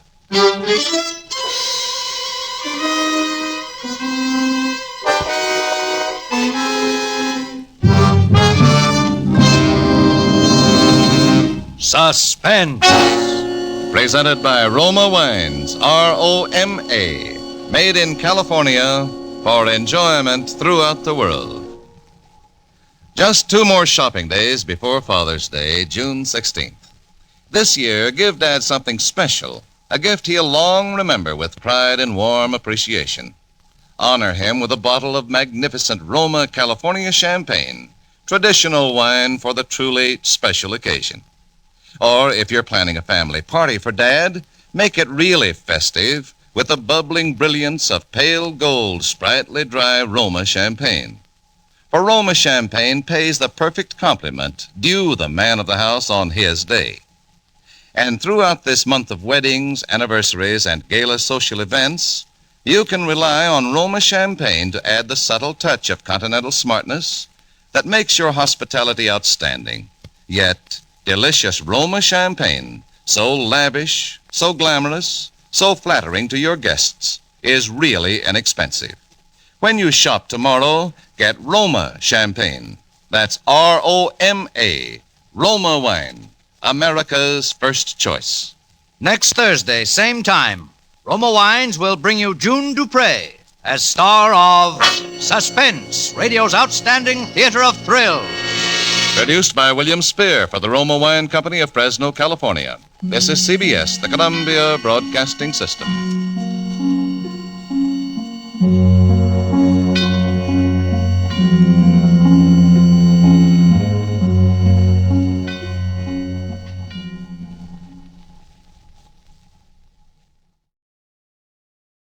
And now, Roma Wines, R-O-M-A, made in California for enjoyment throughout the world. Roma Wines present Suspense. Tonight, Roma Wines bring you Mr. Gene Lockhart as star of Statement of Employee Henry Wilson, a suspense play produced, edited, and directed for Roma Wines by William Spear. Suspense, radio's outstanding theater of thrills, is presented for your enjoyment by Roma Wines. That's R-O-M-A, Roma Wines. Those excellent California wines that can add so much pleasantness to the way you live, to your happiness in entertaining guests, to your enjoyment of everyday meals. Yes, right now a glassful would be very pleasant, as Roma Wines bring you Gene Lockhart in a remarkable tale of suspense.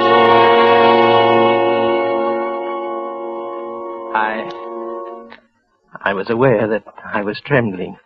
I tried walking slowly back and forth in front of the desk, but even in motion my knees felt weak and my whole body shook. Why was it always I who trembled, and never this pompous insect sitting in front of me? His voice was cool and mocking. His voice was clear and hard. I sympathize with you, of course, Wilson, but the error must be brought to Mr. Larkin's attention. That's quite a big mistake there. Quite a costly mistake. Mr. Larkin must know. In the morning. He wouldn't cover it up. I knew that. Since 1938 I'd been working there, enjoying the work, liking the people. Then he had come, 2 years ago. Have you ever stood quietly by and watched someone rob your house or steal your pocketbook? I was helpless. He was ambitious. He was clever, and he was fluent. And as of tonight, I was his subordinate. 2 years against 10 years. Around the office, I had a reputation for being casual and carefree, but I hated this man. Every inch of me hated this man. It wasn't a new hatred. Of course, there's no question of your honesty. His voice was patronizing, the patient teacher and the unruly pupil. I hated him. He smiled up at me and waved his hand in dismissal. He almost brushed a small iron vase off the top of the desk with a gesture. I'd seen that vase so often, but I'd never seen it out of the eyes that I was looking at it with now. Good night, Wilson. Good night, I said. Good night, clever boy. I walked out into the corridor and rang for the elevator. Terrible night, ain't it, Mr. Wilson? The boy talking, like he was yelling from some distant mountain at me. He was talking and I was answering, but what either of us was saying, I didn't know. I was thinking of something else. And then I heard him say something very clearly. Hey, what do you know? It's 11:30 already. Say, you've had a long day today, Mr. Wilson. Yes. Mr. Dodds is still in his office. You might drop in and see if he wants anything. I think he'd be very grateful. Oh, I will, sir. I certainly will. Yeah, it'll help pass the time. I walked out of the lobby and came back into the building again when the boy got into the elevator. 4 flights up. I took the stairs slowly. I was in no rush. I must let the boy get out of the room first. He said the nights passed slowly. This one wouldn't, and yet there'd be an eternity compressed in it. When I got to the 4th floor, I stopped at the top of the stairs and watched the door to Dodd's office. The elevator was parked at the floor, so I knew the boy was in the room. A short while later, he came out, and I crouched back in the shadows until he'd gone down in the car. And then I walked into Dodd's waiting room. Who's there? I called out my name and entered the office proper. Yes, what is it, Wilson? He was still sitting down, and the iron vase was still alongside of him, very close to him. I started to talk. I don't know what about. Business, things in general. I've quite forgotten. I reached across and picked up the iron vase casually, very casually. But his eyes went wild suddenly, and he jumped, and I hit him square on the top of the head with the vase. He started to slump back in the chair. I hit him again, hard, and again, and again. A red streak ran across his forehead, and he lay still. I put my hand against his heart. For a moment there was a soft beating, then I could feel nothing.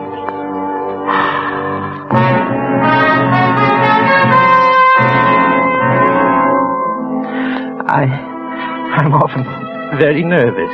Ordinary little situations often upset me, like getting up to make a speech at the club or meeting strange young ladies. And I had just taken a life, and I was calmer than I'd ever been before.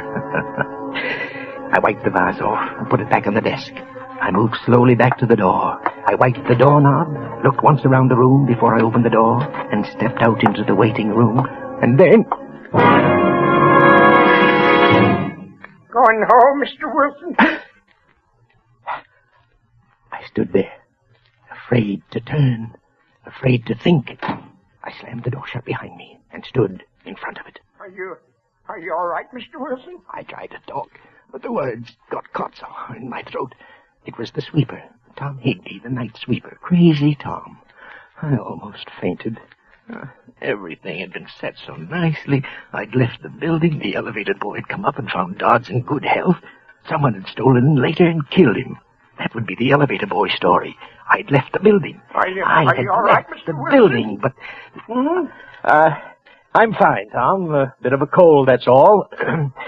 Mr. Dodds is in his room now, Tom, working very late tonight. You'd better let his office go for this once. Oh, well, if you say so, Mr. Wilson. Of course, I could give it a quick brush through, though, sir. I won't disturb him, then, honest. I stood firm in front of the door. I won't disturb him. He began to sweep the sitting room. I stood and watched him.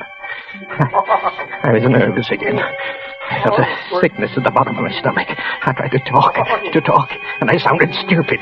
Tom looked at me, and then I thought it'd be his word against mine. A crazy, rambling old man, Crazy Tom, and I had left the building. Well. Look how dirty it was. Say, I'm a good sweeper, you know that?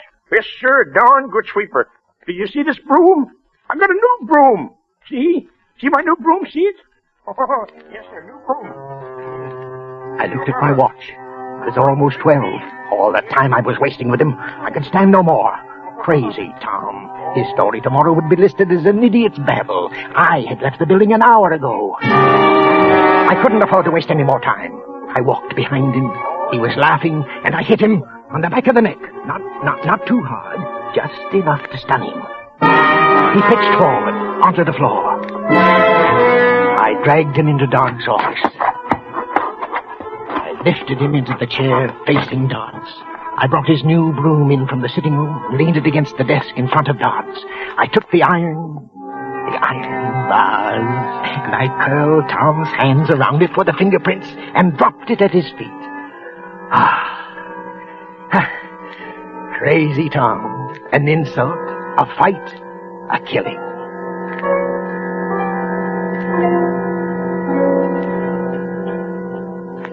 I got to the lobby and looked out at the shadows of the elevator.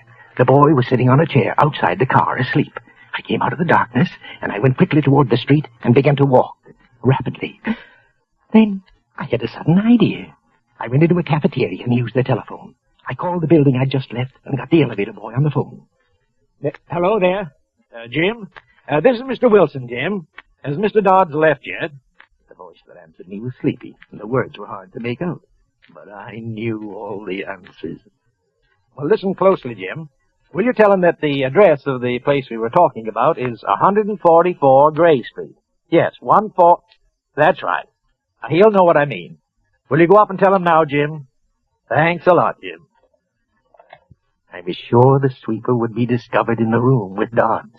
The address was a Turkish bath. That's logical. A man working all night might want to go to a Turkish bath afterwards. Jim would walk in there now. The sweeper would be caught like a rat in a trap, babbling nonsense, and with a murdered man sitting across from him. I walked home. I sat up in my room for hours, listening to the sounds Manhattan makes in the night. I heard chimes ring somewhere in the neighborhood. I heard an airplane pass overhead, and across the hall someone started to play the radio softly, and snatches of music filled it into my room. I was frightened. I sat in my chair and prayed. What for? I don't know. Had I done everything to protect myself? Was I safe? I couldn't think clearly now. I'd left the building. Finally, I fell asleep. I sat and slept and dreamed until sunrise.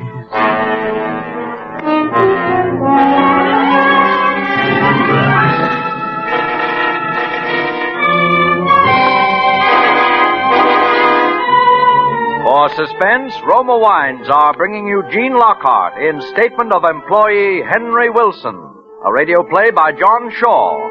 Roma Wines' presentation tonight in radio's outstanding theater of thrills, Suspense.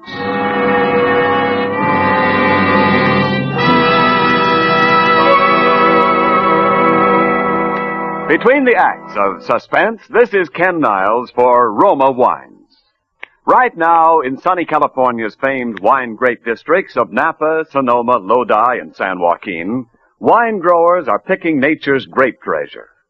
To bring you better tasting wines, each year Roma, America's greatest vintner, starts with the choicest grapes obtainable. This year, as always, Roma is crushing from the prized grapes of California's finest vineyards. Patiently, unhurriedly, the vast, succulent grape treasure is guided to tempting perfection by Roma's unmatched skill and resources. Then, along with Roma wines of years before, this abundance of taste richness awaits selection from the world's greatest wine reserves for your pleasure. And whatever your pleasure may be, an afternoon or evening party, a dinner or carefree evening at home, you'll find there's a Roma California wine to enrich the occasion. For pleasant entertaining, enjoy gold, mellow Roma Muscatel, or serve fragrant nut-like Roma Sherry, perfect first call for dinner. And to provide tasteful luxury at your dinner table, delicious Roma California Burgundy or Sauterne. Remember, more Americans enjoy Roma than any other wine. So insist on Roma, R-O-M-A, Roma wine. Largest selling wine in all history. And now, Roma Wines bring back to our Hollywood soundstage Gene Lockhart in Statement of Employee Henry Wilson, a narrative well calculated to keep you in suspense.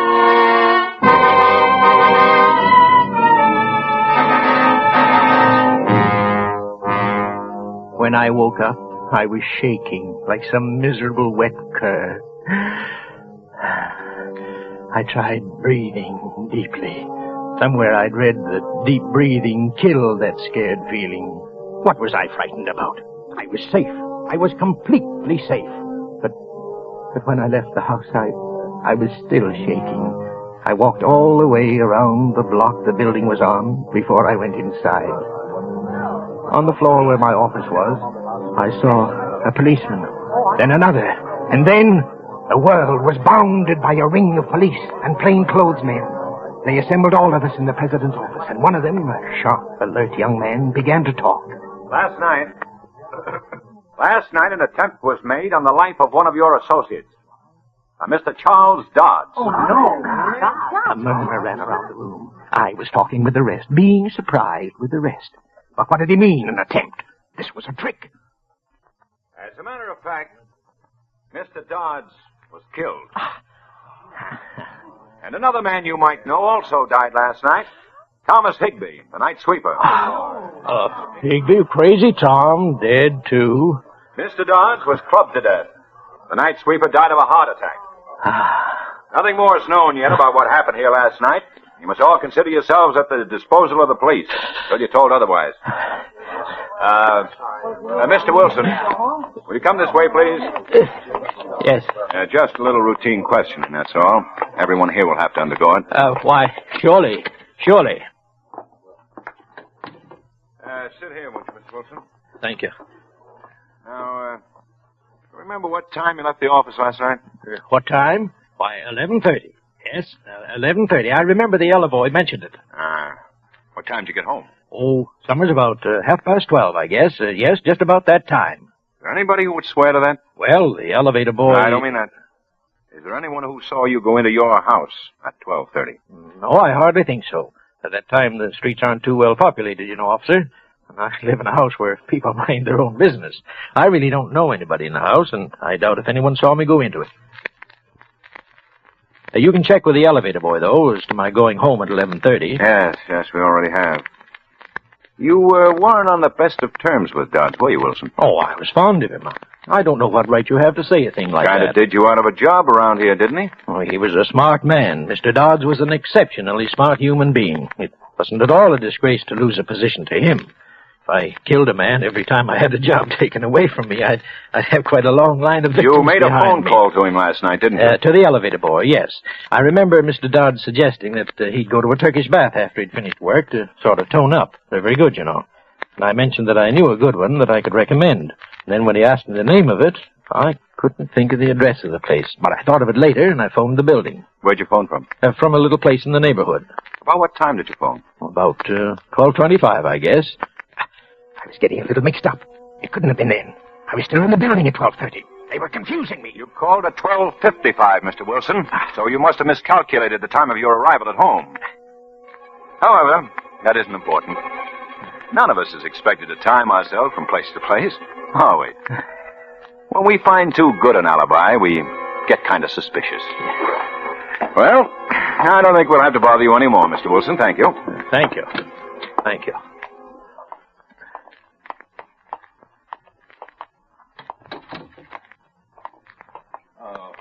Hello there, Wilson. Very sad, this business, very sad. Yes, Mr. Larkin, yes, sir. But we must go on. Mr. Dodds would want it that way. Yes, sir, he would. It's a responsible job he had, Wilson. You've been with us long enough to know that. Yes, sir. You, think you can handle it? Well, sir, Yes, sir, I think I can. Good. Get your stuff together and take over Dodd's old office. You deserve this, Wilson. I'm sure you'll reward our confidence in you. Thank you very much, sir. On second thought, I think you'd better go into his office right away and sort of straighten out some of the things on his desk. Yes. I'll have one of the boys bring your things in later. Very well, sir. Yes. Good luck, Wilson. Thank you, sir. The fat, pompous pig. They were in the spot now. Now they needed poor, stupid Wilson. They needed me to get them out of a hole. It was funny. I took a pencil and a small notebook out of my desk and went back out into the corridor. I stood for a moment outside Dodd's door, just like last night. Then I pushed the door open, slowly. The sitting room, then the door to the office. I opened it, walked inside. I heard the door close softly behind me, and I stood there, smelling the death in the air. And then, I saw it. I tried to yell, but no sound came out.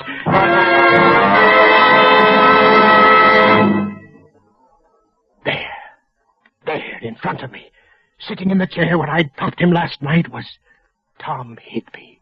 His eyes opened, his expression blank and staring, and at his feet was the broom and the vase, the same new broom, the same iron vase. Dodds was all that was missing. I turned. I bolted out into the hall. Hey, what's the matter, Wilson? Why, you look as if you've seen a ghost. In the office. Higby. Higby? Why, Higby's dead, man. What's the matter? Mr. Larkin. What's the matter with you, Wilson? In the office. What? Why, nothing's the matter in here. I walked in after him. There was nothing there. Nothing. No Higby. No broom. No iron vase. But I'd seen them. Was I going crazy? Was I beginning to go mad? I felt Larkin's pat on my shoulder. He murmured something about everybody being a little touchy, a little jumpy. Then he left, and I was alone in the room. Be careful. Be careful. Be careful. I stood and stared at the desk and at the chair.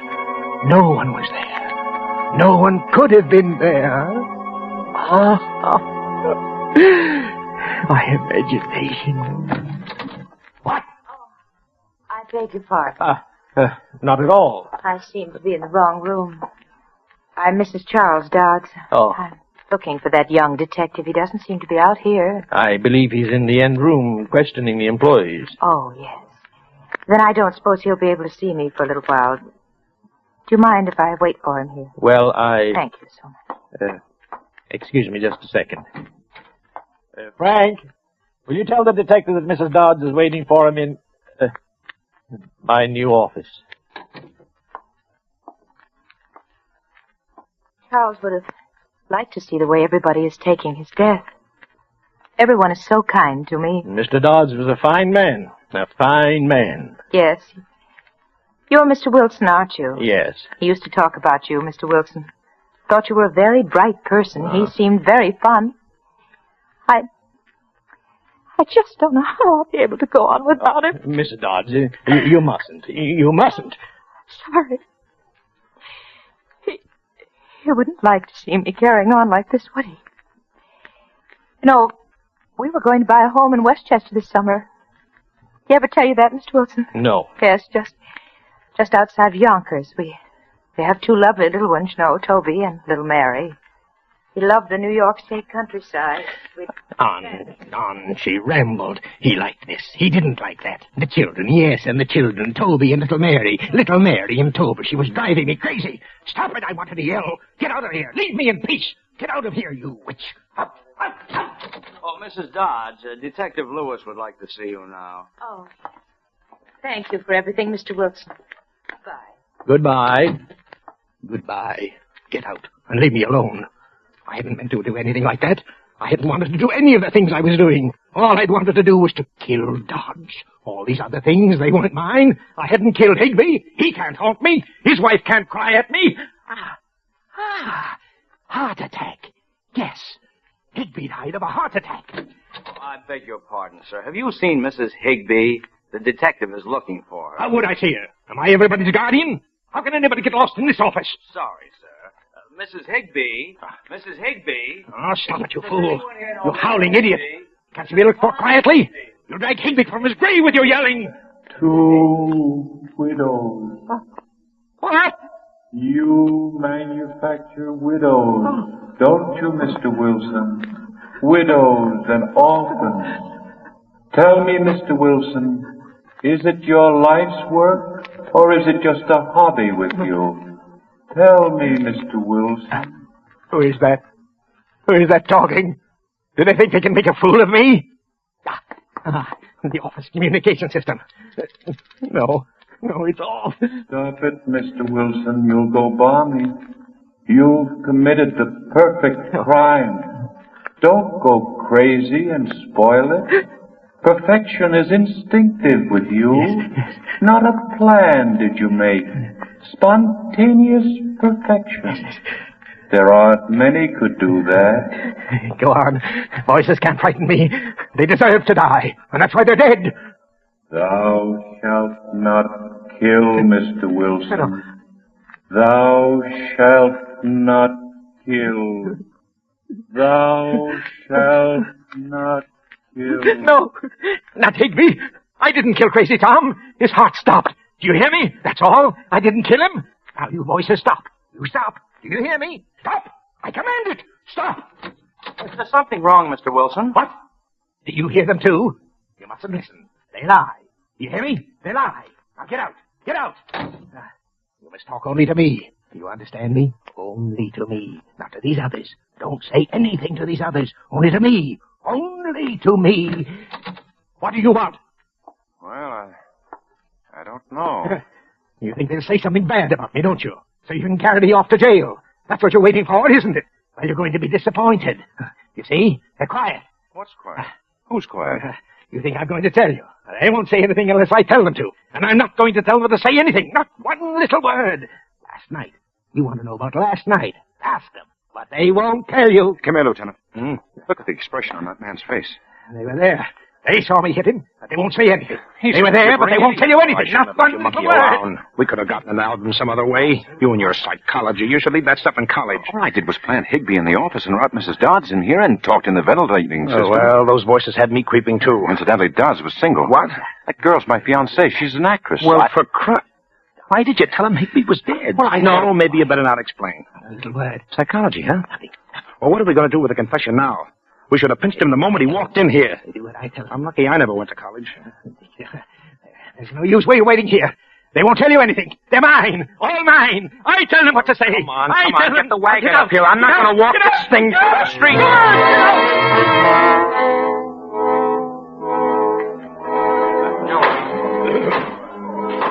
Henry Wilson, it is the judgment of this court that you be sent to the Hillview Mental Home and be kept there in close confinement.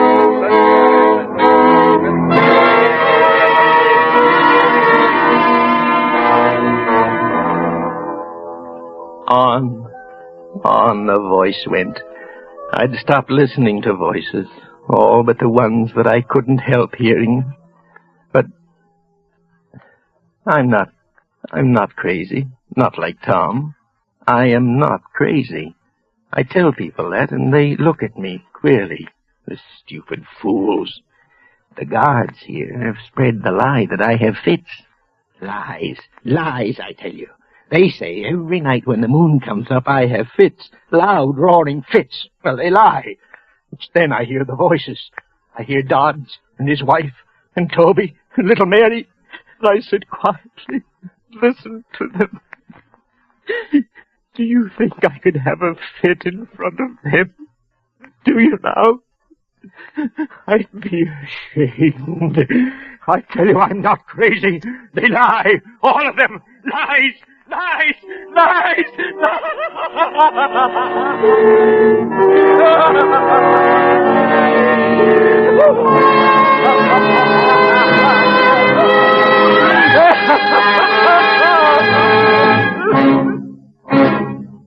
Suspense. Presented by Roma Wines. R-O-M-A. Made in California for enjoyment throughout the world.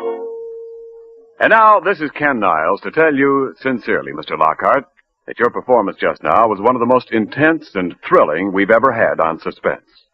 I know Bill Spear, our producer-director, agrees. Yes, I can see him waving his congratulations from the control room. Well, thank you, Mr. Niles, and thank you, Bill. And we want you to enjoy this gift basket of Roma wines as a token of our appreciation. Well, thanks again. What a fine assortment.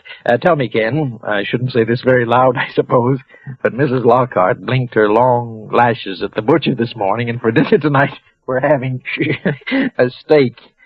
Which Roma wine do you recommend we serve for the occasion? Well, my choice with steak, Gene, is Roma California Burgundy. You'll find red Roma Burgundy the perfect flavor mate for a thick, juicy sirloin or porterhouse. For Roma Burgundy is so good, has such tantalizing taste harmonies with red meats, it makes even plain hamburger an epicure's delight. Yes, robust Roma Burgundy brings out all the subtle hidden flavors in hearty foods, adds richly to your enjoyment of any meal. So I'd say that with Roma Burgundy on the table, you're all set for a delightful adventure in dining. Thanks for your advice, Ken.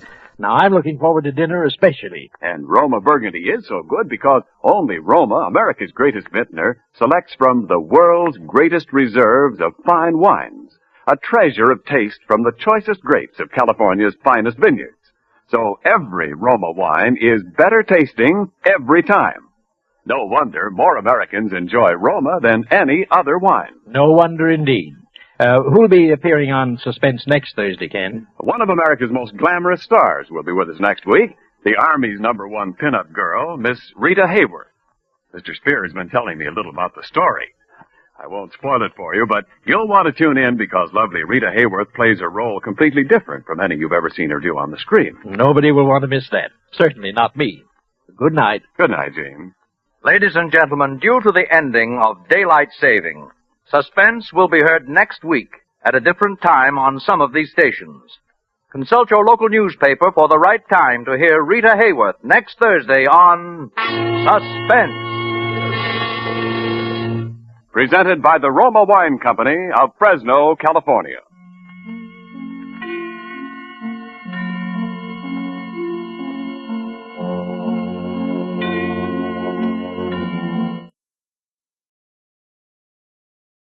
Yes, Roma wines taste better because only Roma selects from the world's greatest reserves for your pleasure.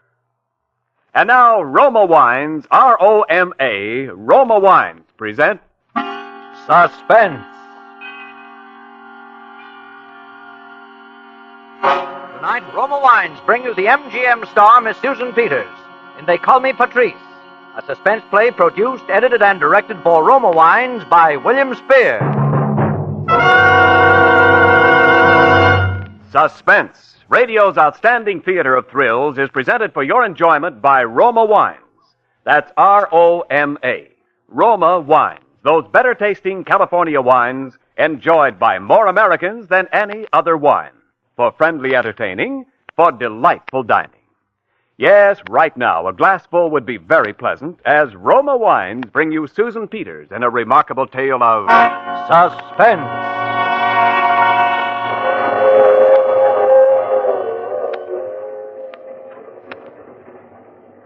It was on the train that I first met Patrice. It was all over and done with. I was on my way back to San Francisco. Not that I cared much just then where I was going. At least I had friends in San Francisco, and it would be easier there as long as I had to start out from scratch again anyway. She was one of those friendly, trusting, wide-eyed girls who give you their life history at the drop of a hat. Besides, she was happy. She wanted to talk. She was a bride. My, that was a good dinner. Do you think I'll ever be able to cook a meal like that, Hugh? You can't do better than that. It's the divorce courts for you, young lady. Why, Mr. Hazard, I thought it was a wonderful dinner. And thank you. Oh, forget it. Nice to have you with us. Hugh, I think I'll step into the ladies' lounge here and do a little primping. I always feel so messy on these trains. Okay, I'll meet you back and I'll see you. Want to come with me, Helen? All right, yes. Well, tomorrow when we arrive, the worst will be over. Hugh says I'm silly, but I can't help being nervous. Nervous? About meeting his people. His brother and his mother, that is. His dad is dead. They're terribly wealthy, I guess. I suppose I'm a snob. That shouldn't make any difference, should it? It's nice, though. But they'll like you, don't you worry. But sometimes I'm afraid they'll expect that nothing less than a raving beauty is good enough for their Hugh. And I know I'm not that. Don't they even know what you look like? Not even a picture. Isn't that awful? But you see, we were married in Europe. We were both working for UNRWA, and then we had a chance to get a boat back home the next day. And all we had time to do was send them a cable. And now I'm scared to death. Does your own family live in California? I don't have any family. Oh, I'm sorry. Oh, that's all right. It was a long time ago. Oh, would you mind holding my ring while I wash? I have such a horror of losing it. It slipped down a drain in Paris once, and they had to take the whole pipe out to get it back. Oh, it's a lovely ring. Isn't it? I told Hugh he shouldn't spend so much money on a ring, but you know how men are sometimes. See what it says on the inside? Hugh and Patrice. That's nice. Try it on if you want to. Isn't it supposed to be bad luck? I mean to take your ring off. Bad luck?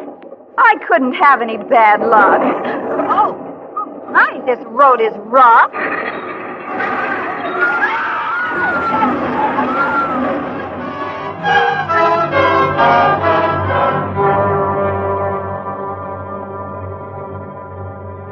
first, it just seemed as though everything was white. White ceiling and white porcelain things around me. The white uniform bending over me, the white coverlet on the bed. And my hands lying there, pale and white too. And then I saw a ring on the third finger of my left hand. I brought it up before my eyes. Things began to come back then. Well, how are you feeling now? How long have I been here? Almost 2 days. What happened? What happened to? To who? There was another girl. I was talking to another girl, and then... Is she all right? Did you know her very well? Just on the train. Is she all right? No.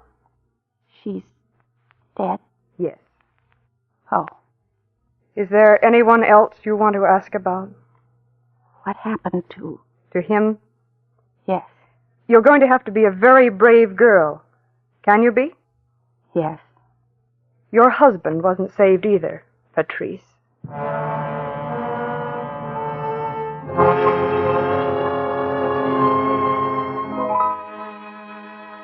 For a long while, I just lay there, thinking.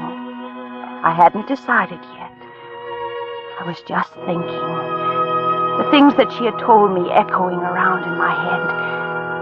They're terribly wealthy. Never seen me, not even in a picture. No family of my own. They're terribly wealthy. Terribly wealthy. The next afternoon, the nurse came in with a big bunch of flowers. Well, we're looking lots better today. I feel better. Where did those come from? Do you think you feel well enough to have visitors? Visitors? Of course, you don't have to. Who? Can't you guess, honey? Oh, but I don't think that I... Now, honey, it'll do you a world of good. Well, I'm frightened. Frightened? But I've never seen them before. You haven't? I declare. Now, don't you worry one little bit, honey. They're just the nicest folks you'd ever meet anywhere. I know they think an awful lot of you. Do they? I'll bring them in. Mrs. Hazard, you can come in now. Yes. Only just a minute or two, though. Yes, I understand. Patrice, I'm Hugh's mother. How do you do? And this is my other son, Bill. Hello, Patrice. Hello. My dear, you know we can only stay a minute. But I don't want to talk about anything that's painful to you. It's all right. I just want you to know that your loss, our loss, is something I hope we can overcome together. We both feel that, Patrice. Thank you. Now, as soon as you're well, in a few days, we're going to take you home with us to Caulfield. And we want you to know that our home will be your home. Always. Oh, I don't see how... No, you let us do the planning for a while, Patrice. I'm afraid you're not in very good shape for it just yet. Patrice, from everything we both know of Hugh, we know he'd want it that way, don't we? It's hard to lose a son, as it was hard for you to lose your mother. I know. But it'll be easier now. Now that I have a daughter, and you have a mother. You see? I don't know what to say, Mrs. Hazard. Not Mrs. Hazard, dear. From now on, it's Mother. You see, Come on, my dear. Say it. Yes. Mother.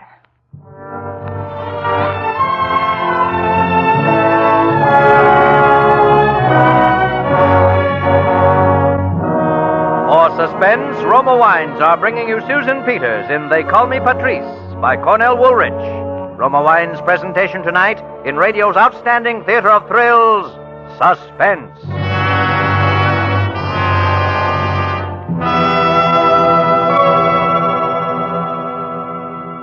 Between the acts of Suspense, this is Ken Niles for Roma Wines. 10 more shopping days till Christmas. And if your shopping isn't done, why not solve both your gift-giving and entertaining problems this easy, gracious way? Buy an assorted case of Grand Estate wines. Use several bottles for gifts of outstanding distinction. Use the remaining Grand Estate wines to serve your every holiday, dining, and entertaining need.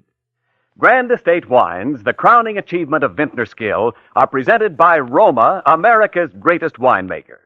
You can give or serve Grand Estate wines proudly to anyone. For the taste excellence of Grand Estate wines bespeaks your desire to offer only the finest. Distinguish your Christmas giving and hospitality with all 5 Grand Estate California wines. For gracious entertaining, medium sherry, ruby port, and golden muscatel. For distinctive dining, Burgundy and Sauterne. This year, say Merry Christmas smartly with Grand Estate wines. And now Roma Wines bring back to our Hollywood soundstage Susan Peters in They Call Me Patrice, a tale well calculated to keep you in suspense.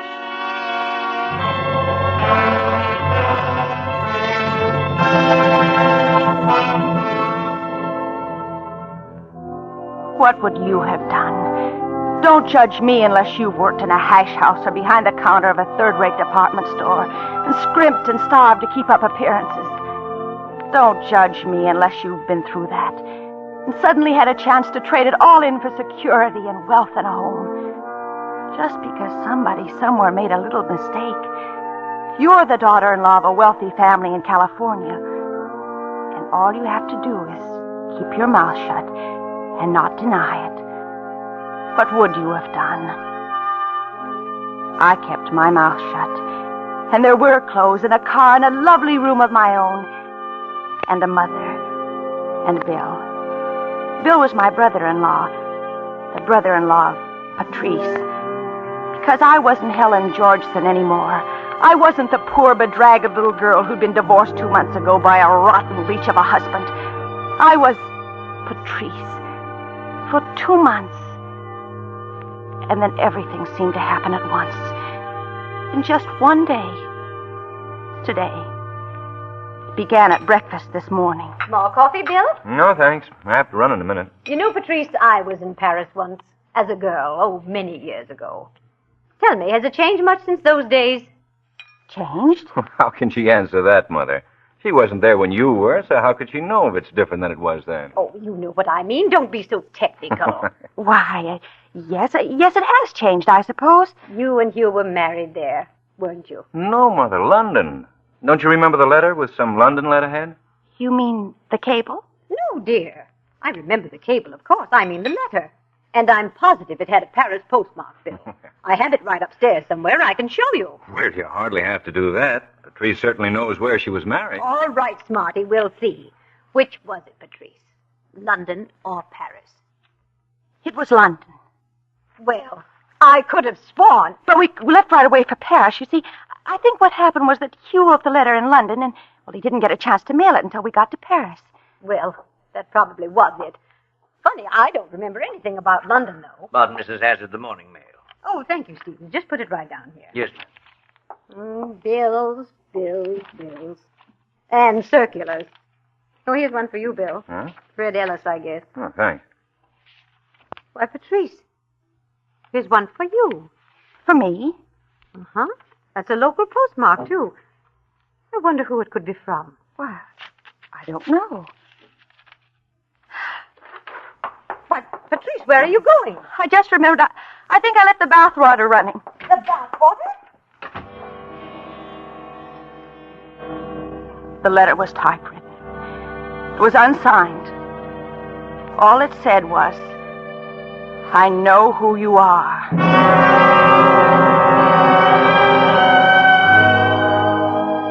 It was in the afternoon that I got the phone call. And the hours in between were almost worse than anything else that's happened. Wondering who it was who knew who I was. It was just by luck that I was downstairs when it rang. Hello? I'd like to speak to Mrs. Hazard, please. The younger Mrs. Hazard. This is she. Oh. Hello, Helen. This is Steve. Steve.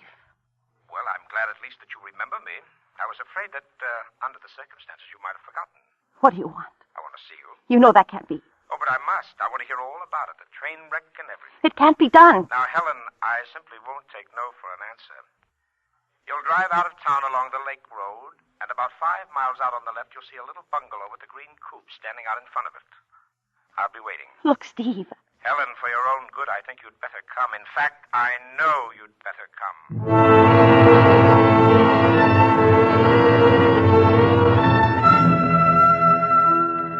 I went, of course. He hadn't changed. A little more run down at the heel, a little more cynical and sardonic than usual, perhaps. But he hadn't changed. Oh, no, he hadn't changed. And after I heard about the train wreck, it was comparatively simple. Oh, by the way, I identified your body. You owe me something for that, at least. Oh, you something? Well, don't you think so? Well, what are you doing? Mental arithmetic? I'm wondering how I could have ever married a man who'd stooped to blackmail. Oh, come, Helen. Let's not be emotional about this. You have a very nice thing here. I don't have a thing. They have the money, but... But you do have your own bank account, don't you? How much do you want? I'm going to be very fair with you, Helen. The truth is, I need just enough for a little business venture in Mexico. How much? Only $1,000. If you have neglected to bring your checkbook with you, I have one here. A check? I said I was going to be fair. Don't you see, Helen, when the check goes through the bank and comes back to you with my signature on it, you'll have evidence against me. I think you call it blackmail. Do you know another name for it? I think you're being a little unkind, considering that when you get your check back, you'll have permanent insurance against my asking you for any more. Now, here. Make the check out to me, Helen, not to cash. And the name is Stephen Jortson, if you remember.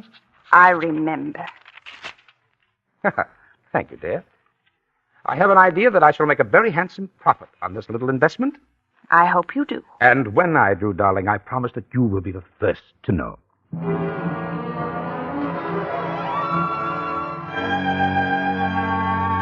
That should have been enough. Enough for one day. But I might have known that it wouldn't be. I might have known if I'd stopped to think that I was only getting in deeper and deeper. There was a strange car in front of the house when I got back. I tried to come in quietly for fear someone would ask where I'd been. The family was in the library, and they couldn't help but see me. Patrice! Yes, Mother? Won't you come in a minute, my dear? Patrice, do you know Mr. Winthrop? I don't believe I do. Mr. Winthrop is our attorney. How do you do? Sit down, Patrice. Join the party. Yes, dear, we want you to hear this. It concerns you. Well, I think I've just about done my part. The rest of it is up to you two now. All right. Shall I sign now? Well, I think you'd better tell Patrice first. Don't you think she ought to know? I'll tell her if you like. Perhaps I can explain it a little easier. You see, Mrs. Hazard is changing her will. Her will? Yes. Previously, her estate had been equally divided between her two sons. But now, since there is only one remaining heir, that is Bill, she's adding a codicil providing that one half of her estate shall now go to you. Well, don't look that way about it. You're not doing anybody out of anything, Patrice. I have the business Dad left for me. No. No, you mustn't do it. It was Bill's own suggestion, my dear. I don't want any part of it. Oh, don't you see? She feels that way on account of Hugh. Oh, I know, Mother, but... Patrice! You better go after her and try to talk. All right, Patrice, wait a minute. Listen to me. Patrice, what in the world? You and Mother have been so wonderful to me. Oh, why not? You're one of the family now. I don't deserve it, that's all. Listen, Patrice. There's something I want to tell you. Very seriously. I'll admit that at first I wondered if your coming to us, if the money had anything to do with it. I wondered about one or two other little things, but now I know. Because I know you, Patrice. And changing the will won't really make any difference now, because I... No. No, wait, Bill. Don't. You know, don't you? Bill, please not yet. This isn't the time. I know it hasn't been very long, but I've got to tell you. Now, I love you, Patrice. And I want you to marry me. Oh, Bill. Is it as bad as all that? I know I didn't say it right. But I see you every day, Patrice. I'm with you every day. Why couldn't you just have given me a few more days? Well, then, there is some hope, Patrice. I don't know. Patrice, is it the past? Oh, no, I've never really been in love. I've got to go now, Bill. Are you afraid I'll kiss you? I'm afraid I'll want you to.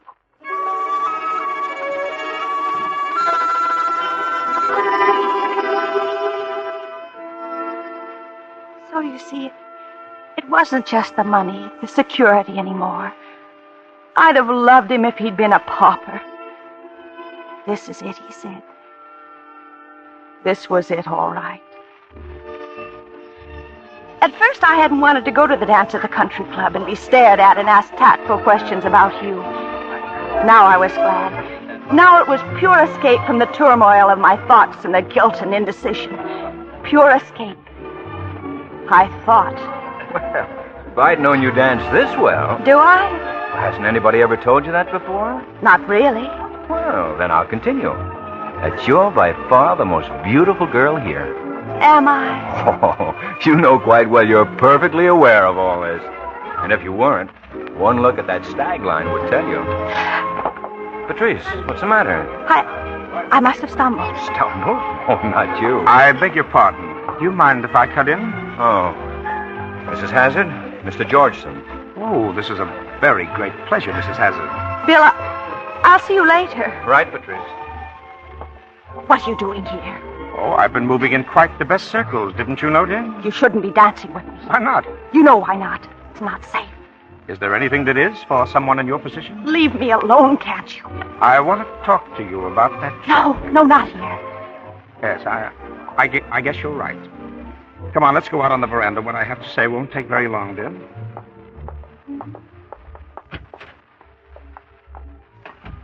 Oh, yes, I think it's much better out here. All right, Steve. What about the check? Oh, yes, indeed. It's quite the nicest check I've ever had. In fact, I've still got it. Aren't you going to cash it? I'm afraid you weren't thinking very clearly this afternoon, Helen.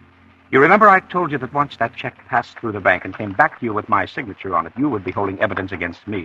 Yes. But, of course, if I don't catch it, if I just hang on to it, then I'm holding evidence against you, dear.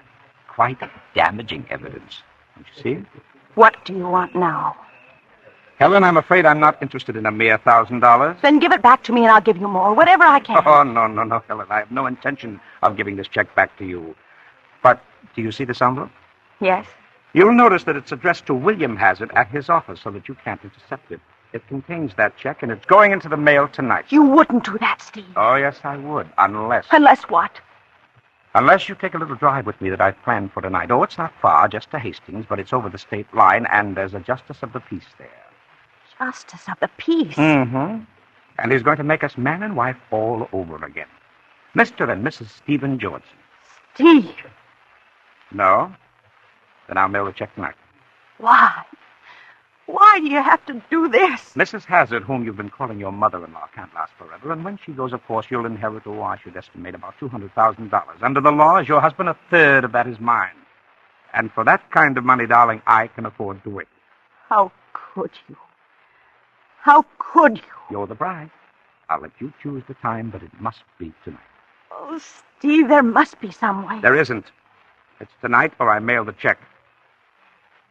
All right. But late. It's got to be late. I see your point. 3 o'clock. All right. I'll meet you at your house. 3 o'clock. And be on time, Helen, because the United States mail is always on time. Oh, there you are, Patrice. Oh, excuse me. Good night, Mrs. Hazard. I've been looking for you. I wasn't too long, was I? Oh, no. Do you know that fellow, Georgeson?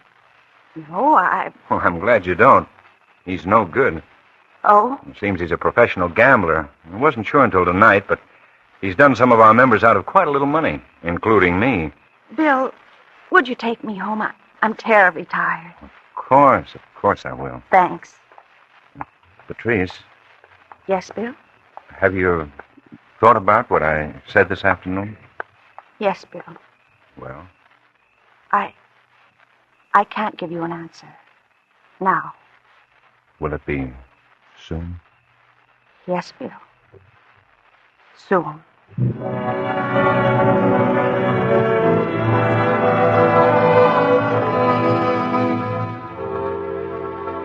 There was nothing else to do now. I waited until the house was dark and I was sure everyone was asleep. And then I slipped out and got the gun that I'd found one day in a cupboard in the garage. And I drove out to meet Steve. He didn't need to worry about my being on time. I was right there on schedule. Well, Well, come in, come in. Anything you'd like to have before we start? Yes. I'd like to see the check. Why? Oh, I just want to be sure you still have it. Oh. All right. Here it is, right in my coat pocket. Helen, put down that gun. You deserve Helen. this. You deserve every bit of it.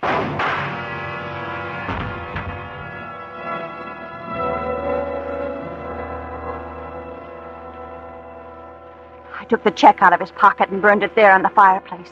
I threw the gun as far as I could into the lake. And then I drove home and let myself into the dark, quiet house.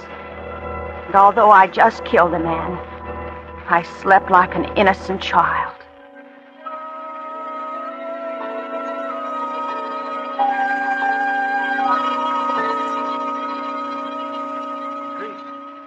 Patrice. Wake up, Patrice.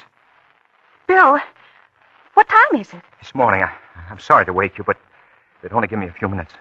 Bill, what's the matter? I've just been arrested. For murder. Murder.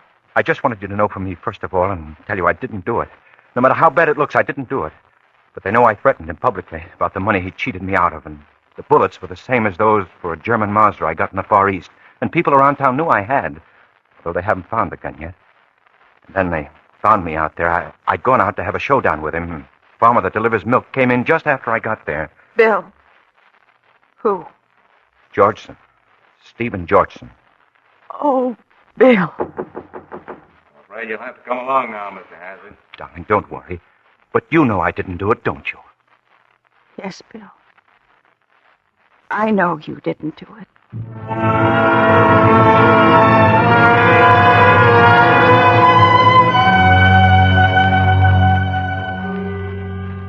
That's why I've written this. It's one of those things you read about in the papers. A signed confession. Oh, they've been terribly nice to me. Hired the best lawyers. They say maybe I won't get too bad a sentence. And Bill says that no matter how long it is, he'll still be waiting. But I wonder. I wonder.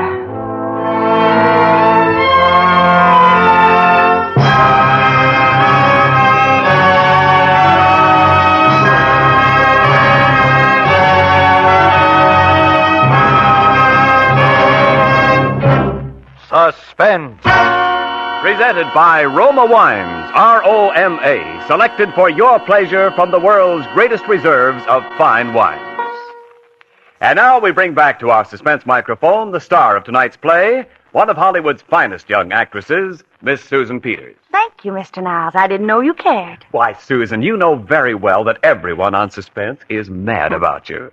But with that devoted and very, husky husband of yours hanging around, I'm afraid we'll have to remain just friends. Friends it is then, Ken. And Susan, when some of your many friends drop in, so you can entertain them in the grand manner, Roma presents you with this gift basket of Grand Estate California wine. Wonderful.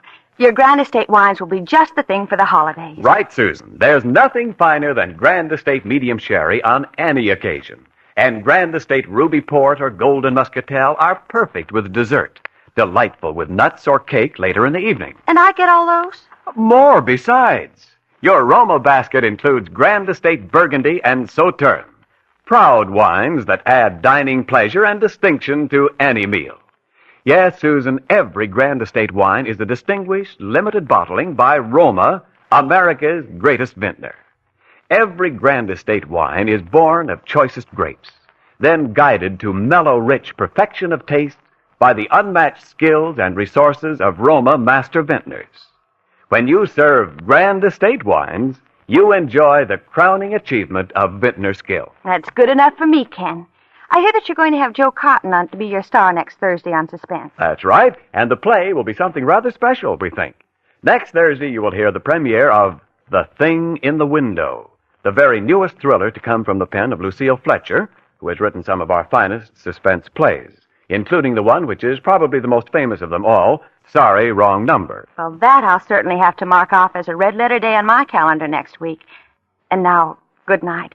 I've certainly enjoyed being with you all this evening. Well, thank you, Susan Peters. And thanks to Metro-Goldwyn-Mayer, producers of The Yearling, for arranging for you to be with us this evening. Next Thursday, same time, you will hear Mr. Joseph Cotton as star of Suspense. Produced and directed by William Spear for the Roma Wine Company of Fresno, California.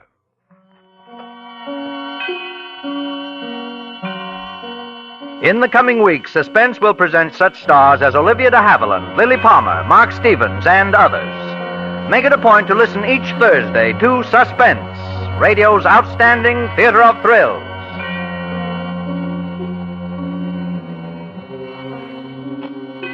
This is CBS, the Columbia Broadcasting System.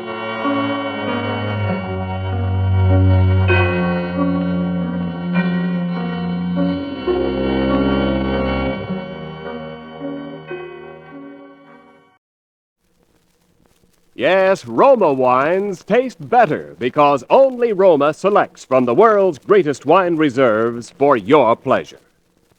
And now, Roma Wines, R-O-M-A.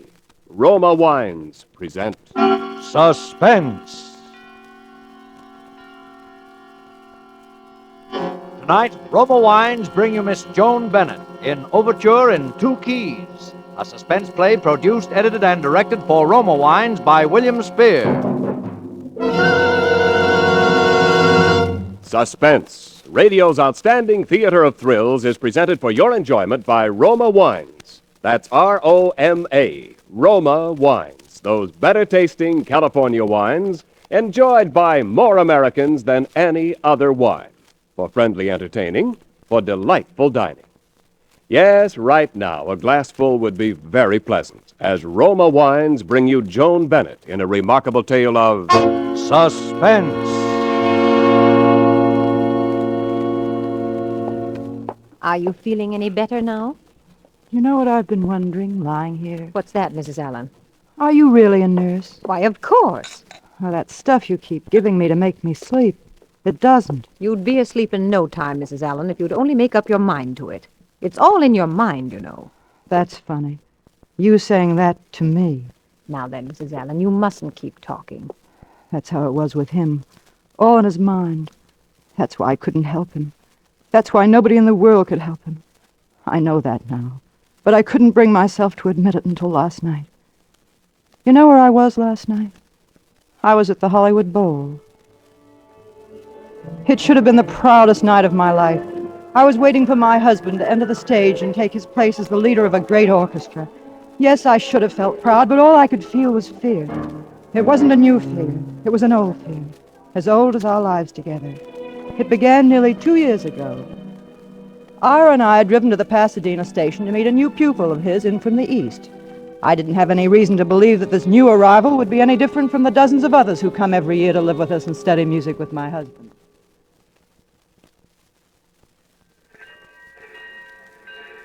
Ira, I don't see him anywhere. Don't you know what he looks like? Huh? What's that, my dear? Oh, never mind.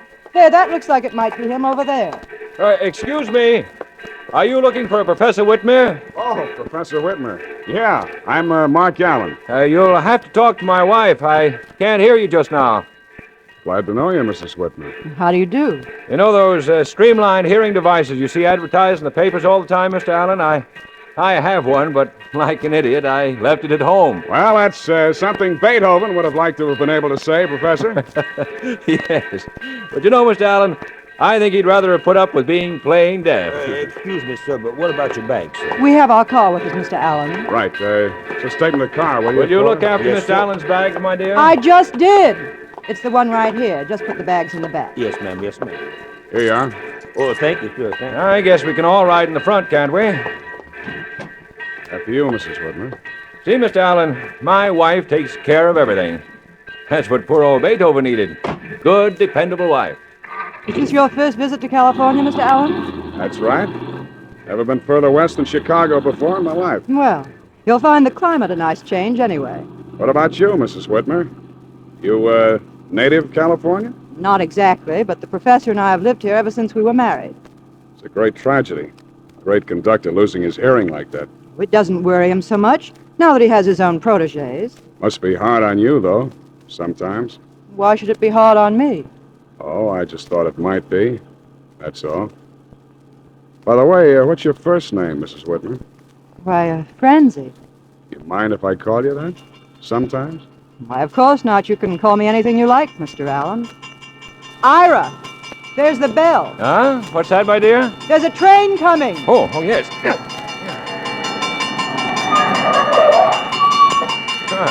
Thank you, my dear.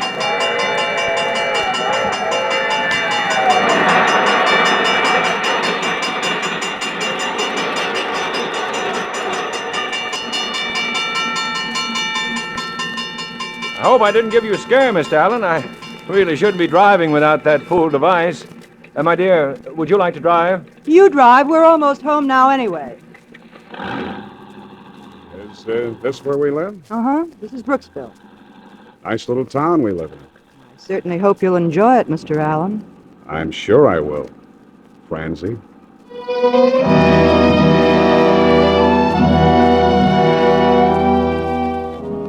That's all there was to it. And yet if he'd asked me to go away with him to Timbuktu that night, I'd have gone. But he didn't. He didn't ask me anything. He just watched me. Not like the musical genius he was supposed to be. He was rough and hard and strong. A kid from the wrong side of the tracks. A kid like me. And I was watching him. I was watching him all the time until one morning, Ira had gone into L.A. for the day. I was in the kitchen washing up the breakfast dishes. And he was supposed to be up in his room composing, but he wasn't composing any more than I was washing dishes. He was waiting for me to go up to him. He didn't have to wait long.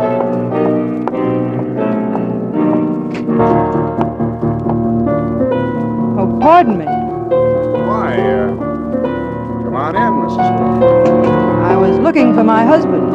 He, went to the concert at the Philharmonic. He did? Oh, I wanted him to do an errand for me. Well, that's too bad. Oh, well, it'll have to wait until next week now, I suppose. He, might remember and call you. He might. That's nice. What's it called? It's an overture. Overture in 2 keys. Oh. You asked me that before. At breakfast. Remember? Oh, yes, so I did. I'd forgotten.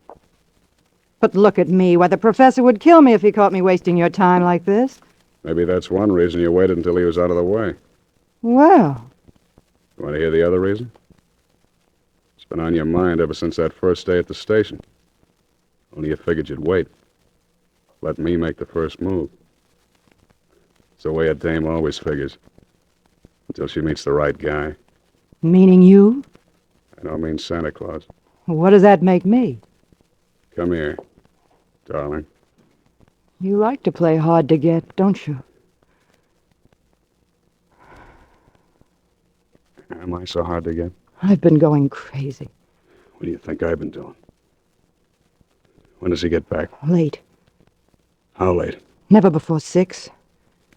Hello, darling.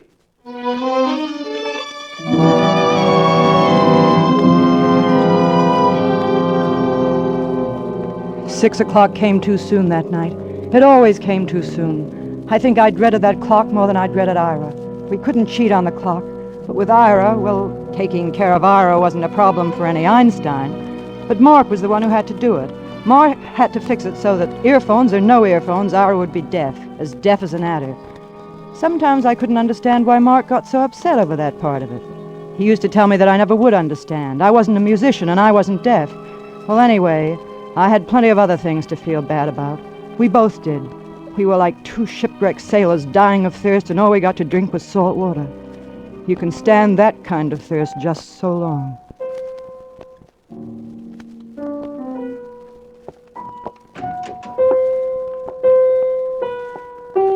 Hello? Hello yourself. Keep on playing. Oh. Isn't he gone yet? He just called off his L.A. appointment. What's up? Oh, he thinks he's in for the flu or something. Anyway, he's staying home all day. Lock the door, baby. Keep the germs out. Mark? Yeah? He was talking about you. He said you decided to cut the course. I've taken in all about all he can teach me. Besides, the dough's running short. You're lying. But I'm glad you're lying. Mark, take me with you. We can go away together. Where? New York, Chicago, it doesn't matter. He'd follow us. You know that.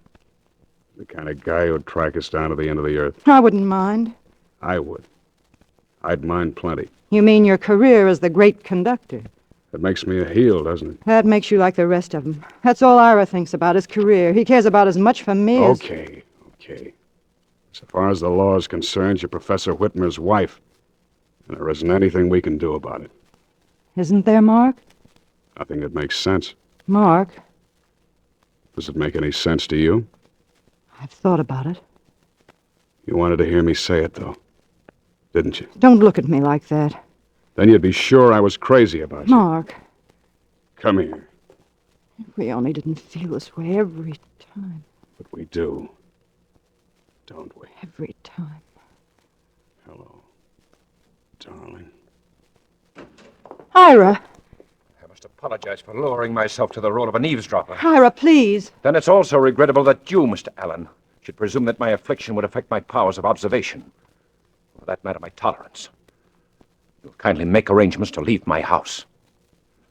I guess that's about the way it is, Professor. I've already taken the liberty, or should I say the precaution, of reserving a ticket to New York. We have 40 minutes to get to the Pasadena station. Ira, I must talk to you. Undoubtedly, my dear. Mr. Allen is going to catch his train. I must go get the car. You might help Mr. Allen with his packing. What time do you have? 5 to 11. Yeah. We can just make it. Mark, you're not really going. Throw me my Mark! music case. No, it's right there on the piano. Well, what about the rest of your junk? Or are you leaving that behind as souvenirs? It's only until I can send you a forwarding address. At least you can tell me where you're going. You heard him. New York. There's the car now. Mark, Yeah? Mark, let me know if you should change your mind. I won't have to let you know, Francie. I haven't changed my mind.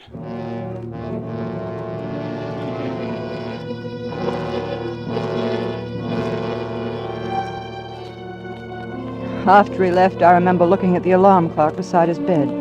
It said 11 o'clock. Then I thought about what I'd be doing tomorrow at 11 o'clock, and the day after that, and the next week, and the next year. 11 o'clock for all the rest of my life would be the time he walked out of that door. I wanted to cry, but I couldn't. I just sat there listening to the clock. I must have sat there without moving for hours. Then I heard the bell. My first thought was it was Ira. Automatically, I got up and walked downstairs to answer it. Good day, ma'am. You Mrs. Whitmer? That's right. Lieutenant Scott, police headquarters. You know this gentleman here? Well, yes. You must get ready for some bad news, Mrs. Whitmer. My husband? Yes, ma'am. There's been an accident. Lieutenant, I'm an old friend of the family. Maybe you better let me tell her. You'll have to give me some address then, Mr. Allen. Call me here. Pasadena 1213. It's only a matter of the next few days, you understand? I'll stay in town as long as you need me. Pasadena 1213. All right, Mr. Allen. Good day, Mrs. Whitmer. Goodbye. Goodbye, Lieutenant. Mark. Oh, Mark, I thought I was never going to see you again. Didn't you? I think I want to sit down a minute. Mark, tell me, what happened? Quickly. It was pretty terrible. I told him a couple of times to take it easy. We must have done 70 when we hit the main drag, and maybe that's why I didn't recognize where we were. Anyway, I wouldn't have known we were that close to the crossing until I heard the bell. He still had time. If he'd thrown on his brakes when I hollered at him, there would have been all the time in the world. Maybe he thought he could make it, or maybe he just didn't hear me. I don't know. I just don't know. It was too late to grab the wheel. It was too late to do anything. That was when I jumped. Mark. Next thing I knew, there were cops all over the place. There was a doc there, too. I'd been here hours ago if I hadn't had to convince him that I didn't need any ambulance. And Ira? And those cops, they asked more questions Mark. then. I asked you about Ira. Ira didn't need any ambulance either, Francie. He was dead.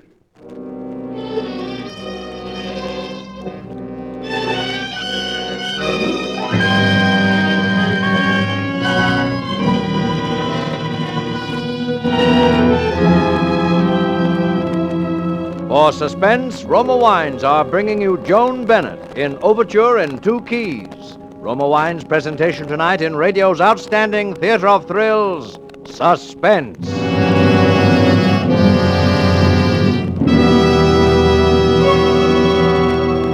Between the acts of Suspense, this is Ken Niles for Roma Wines.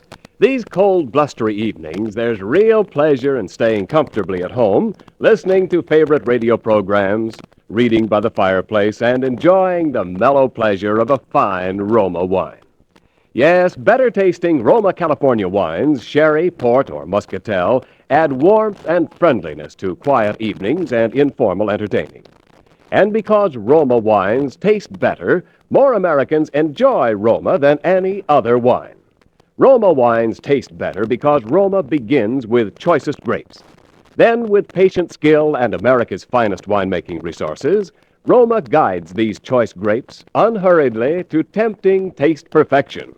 Later, along with Roma wines of years before, this rich grape treasure awaits selection from the world's greatest wine reserves for your pleasure. So share with your friends these better-tasting Roma wines. Insist on Roma, R-O-M-A, Roma wines. And now, Roma Wines bring back to our Hollywood soundstage Joan Bennett as Francie Whitmer, with Howard Duff as Mark Allen in Overture in 2 keys.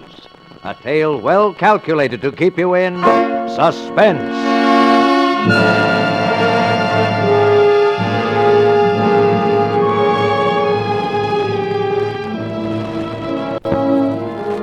They held the inquest at the house.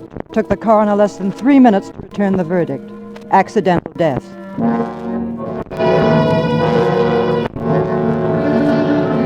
I thought we should wait, but Mark said it wouldn't make any difference. If people were going to talk, they'd talk anyway.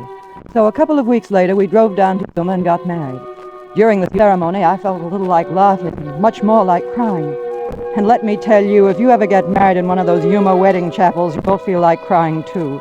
They do business day and night. On the outside, there are neon lights, and on the inside, everything is artificial lilies in an organ. And do you, Francie Whitmer, take this man as your lawfully wedded husband to happen to hold from this day forward? I do. And do you, Mark Allen, take this woman as your lawfully wedded wife? Mark. What? I do. I repeat, do you, Mark Allen, take this woman? Yes. You're having to hold from this day forward until death do you part?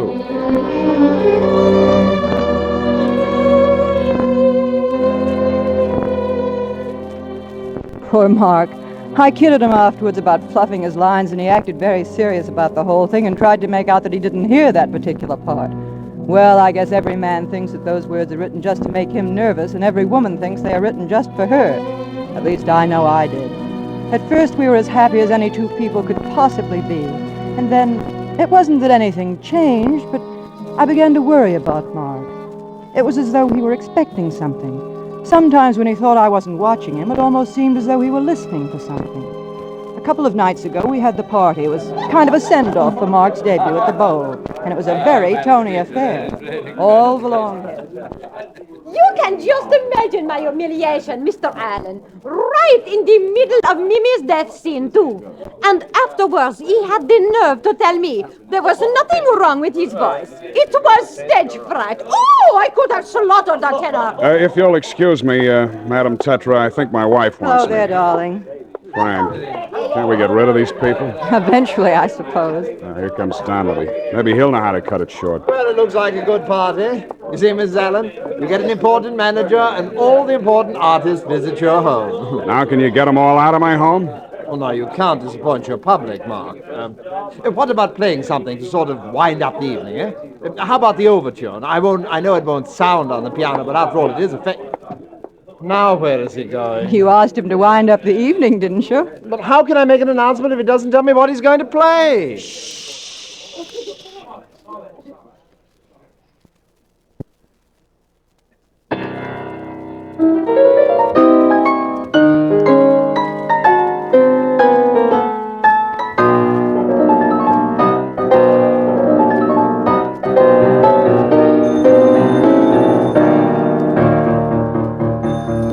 All right, I'll get it.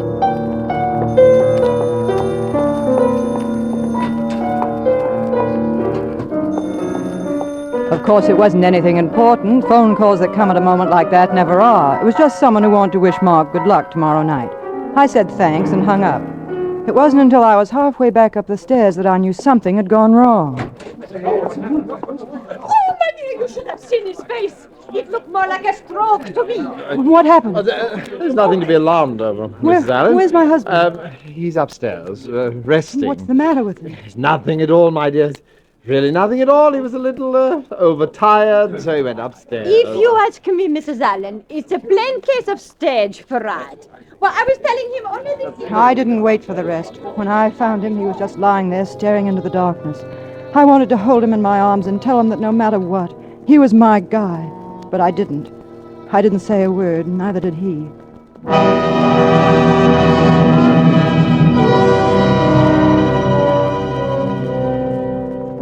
It seemed like a long while later when I woke up. I didn't want to wake up. I was tired, dead tired, so tired that waking up hurt me all over. Only this time it hurt more than usual. Then suddenly I was sitting upright in bed, with a chill running straight up my spine. The sound came from the music room. I fumbled for the light, but that didn't tell me anything I didn't know already. Mark's bed was empty. Somehow I got out of bed and walked downstairs. I kept walking, till I was standing outside the music room door. If I'd been standing at the bar of judgment, I would have still said the same prayer, that the door would be locked, but it wasn't locked. The room was in darkness, except for the small lamp on the piano. And there, looking like something out of a horror picture, sat my husband. I couldn't see his face, only his hands flying up and down in the lamplight. His knuckles were wet with blood. Mark! Mark! Mark! Oh, darling, I had to do it. I had to do something. Talk to me. Keep on talking to me. What do you want me to say? Just keep talking. And hold my hand. Your hands, oh, darling, look at your hands. Mark, tell me what's wrong. I don't understand. Everything was fine until I left the room to answer the phone. Was it a phone bell? I didn't hear any phone. Mark. I wouldn't have even known you'd come upstairs if it hadn't been for your perfume.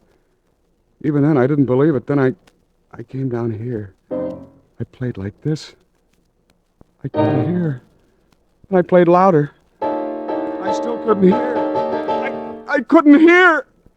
I couldn't hear. Darling, don't. You're all right now. Mark, it's awfully late. What time is it? 4 o'clock in the morning. That's funny. You do it, too. What did I do? Listen to see if your watch is going. Must be a reflex action. Even he did it. Mark! Always reminded me of Nelson putting his telescope to his blind eye. I don't suppose you understand about that. Even if you'd loved him, you'd never have known what it meant for a musician. To be deaf.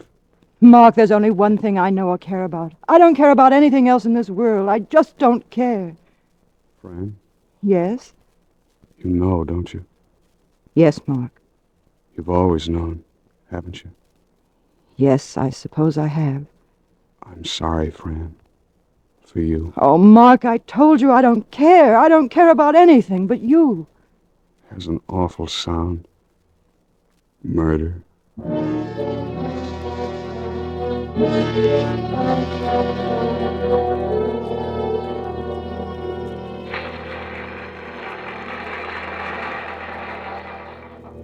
As I sat watching him walk across the great stage of the Hollywood Bowl, I wanted to pray, but I knew I hadn't even the right to do that.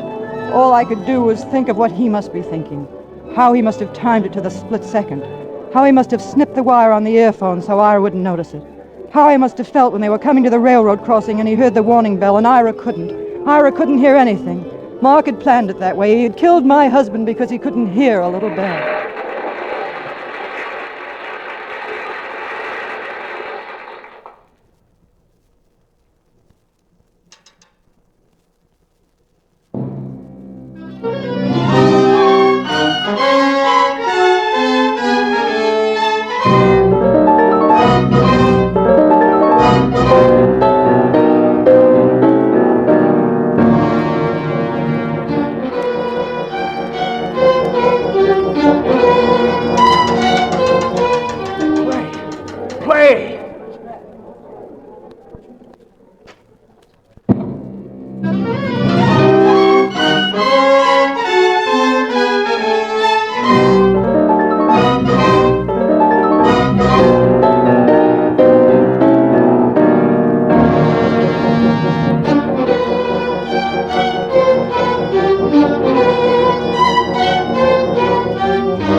Let me through, please. Please, I have to get through. I'm sorry, lady. Mr. Allen isn't receiving any visitors. I'm his wife. Oh, of course.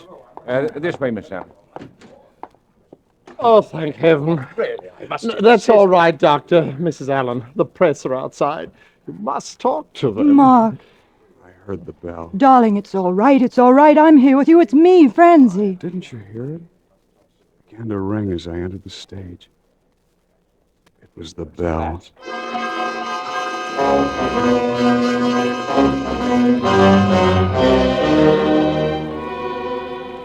It took us an hour to get him to make any sense, and then suddenly he was all right as I've ever seen him in my life. The doctor was as pleased as an old midwife and insisted that it was the sedative that had done the trick. I wish she'd been right, but you see, by then I was beginning to see what was wrong with Mark, and I knew that all the doctors in the world wouldn't do him any good. But I still dared to hope that somehow I could. All right, come on, let's go. Well, don't you want me to drive home? I'm okay now. Oh, Mark. Oh, you mustn't cry, baby. I'm okay now. Oh, that's why I can cry, you goof. Mark, Yeah. let's go away from here, right away, to Canada or someplace for a year longer if you want. Even if you don't even look at a note of music, it doesn't matter. You'll be right away from everything, and then it won't happen anymore. I know it. If you'll only get away, right away. Even from me, if that would help. Where should we go? Florida? New York? Oh, darling. You know, it's about time you saw something else but palm trees. Let's make it New England. Up around Vermont or something. We'll have to get you a sleeping bag or you die of cold. I love you. Me too. Why don't you let me drive? You can't with one hand. I can, too. Mark, you know, I was wondering, can you get double sleeping bags in Vermont? Mark, you better slow down if you... Yeah, maybe Canada. Mark, we're coming to the They say crossing. it's There's a quiet train. up there. Mark! They say you can almost hear how quiet it is some places in the woods up there. Mark!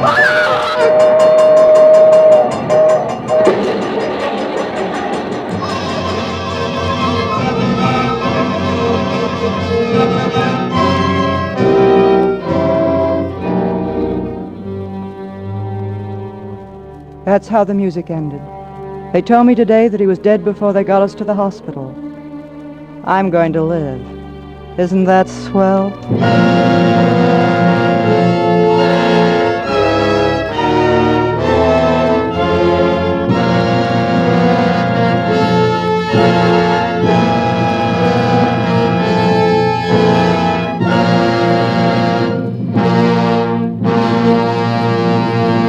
Suspense. Presented by Roma Wines, R-O-M-A, Roma, America's favorite wines.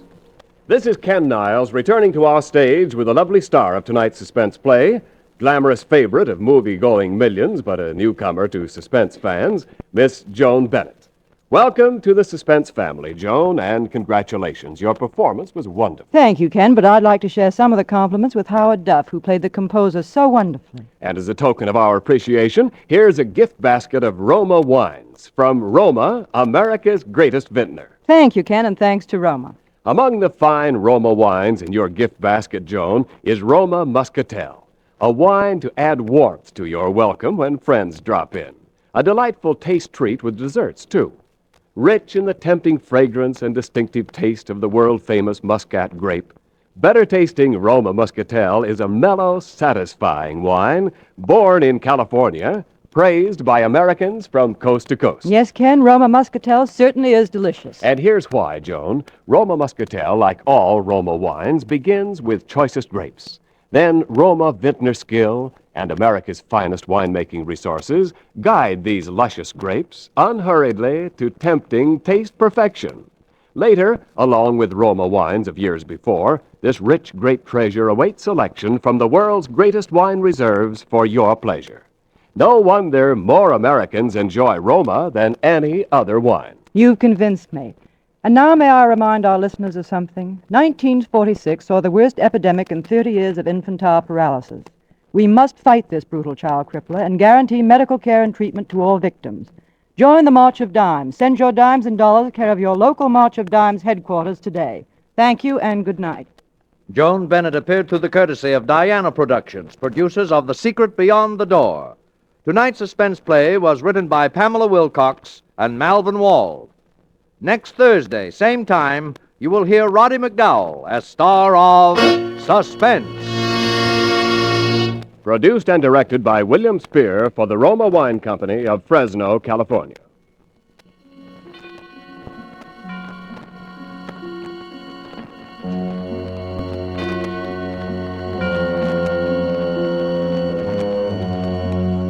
Stay tuned for the thrilling adventures of the FBI in peace and war, following immediately over most of these stations. This is CBS, the Columbia Broadcasting System.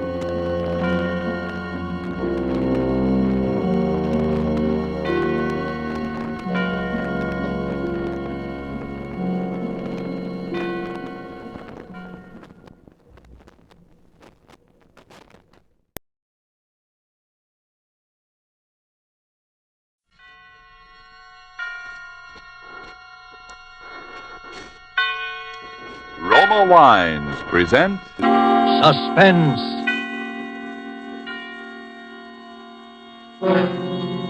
Roma Wines, made in California for enjoyment throughout the world. Salud. Your health, senor.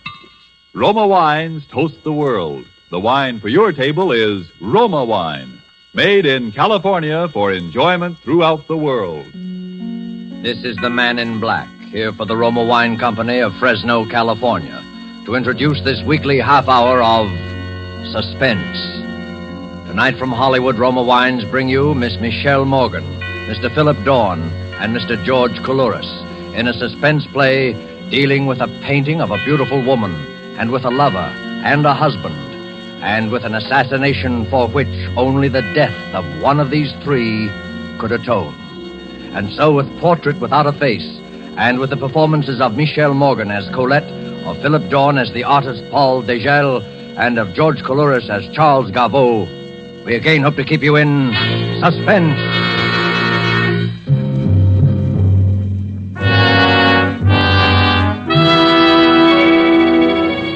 It was just twilight as she came out of the cathedral on Fifth Avenue and stood for a moment on the north steps.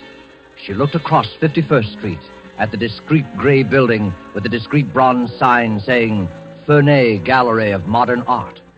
A richly dressed couple came out of the gallery, and the doorman called a taxi. Surely it was safe now. The crowds must be gone. She hurried across the street.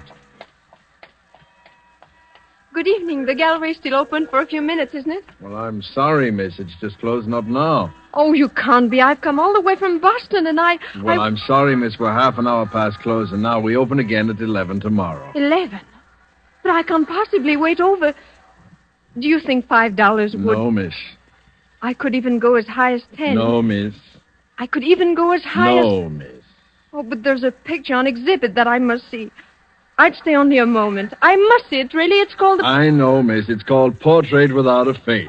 Half of New York was in to see it today, and the other half will be in tomorrow.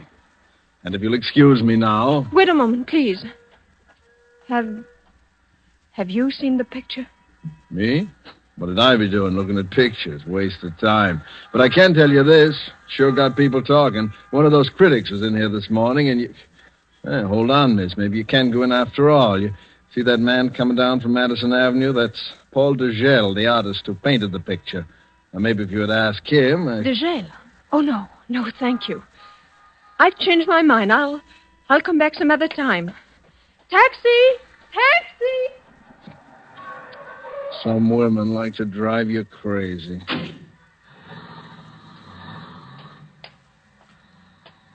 Evening, Mr. Degel. Hello, John. How are you? Thank you, fine. Is the exhibit driving people away? That woman seemed to be in an awful hurry. Huh? She was trying to get in, sir. In fact, she offered me $5 What? She offered me $5 if I'd let her in, and then she raised it to 10. And Wait. She offered you money? Did she want to see Portrait Without a Face? That and nothing else, sir. She was pretty insistent about it, too. She must have known about your work in France, Mr. Degel. Had quite a foreign accent. and Foreign accent, you said. John, is Mr. Fernet in? Well, yes, sir, he is. He's in the back. There's some men with him. Good. I want to see those men. I want to see them immediately.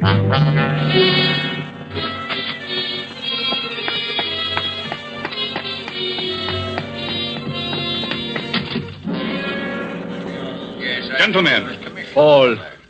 Gentlemen, the woman we were looking for was here tonight. Really? Yes, I'm sure of it. I missed her only by a moment. With every brush stroke I made on this canvas, I knew I was bringing her into our hands. I knew she would have to see that portrait. She had to know how much I knew. I know, gentlemen, she will be back. Paul? Yes, Henry? Will you still have the courage to finish the job when the time comes? When the time comes, I'll kill with as little conscience as I would shoot down the Nazis who have taken France. That portrait is without a face, gentlemen, because I couldn't see her face. But she will return and supply that feature. Then we will know her for what she is. She will be back. I'll stake my life on it.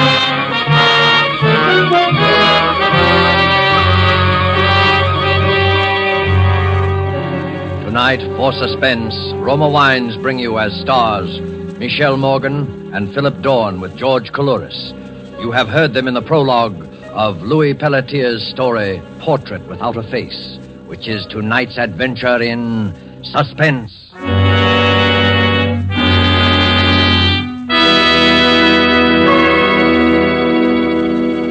During this intermission of tonight's suspense drama presented by Roma Wines, let us picture a scene in the fashionable restaurant El Patio in Havana, Cuba. From the next table, we hear a Cuban judge of fine wines describe in glowing terms the wonderful climate and soil of our own California.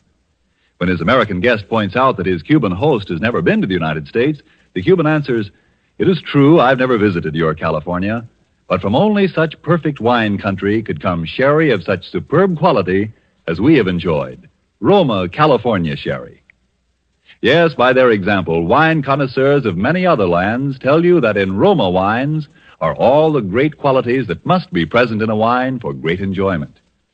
It's for this reason these wine experts of other lands import Roma wines from great distances to be enjoyed as a rare luxury. But for you, this luxury of other lands becomes a daily pleasure, because you can enjoy any of Roma wine's many different, taste-appealing wine types without additional charge for import duties and expensive shipment from great distance. These two great Roma wine features, superb quality and small cost, have made Roma wines America's largest selling wines. Why put off another day your enjoyment of this splendid quality, such thrilling taste appeal? I'll spell out the name for you. R-O-M-A, Roma Wines, made in California for enjoyment throughout the world.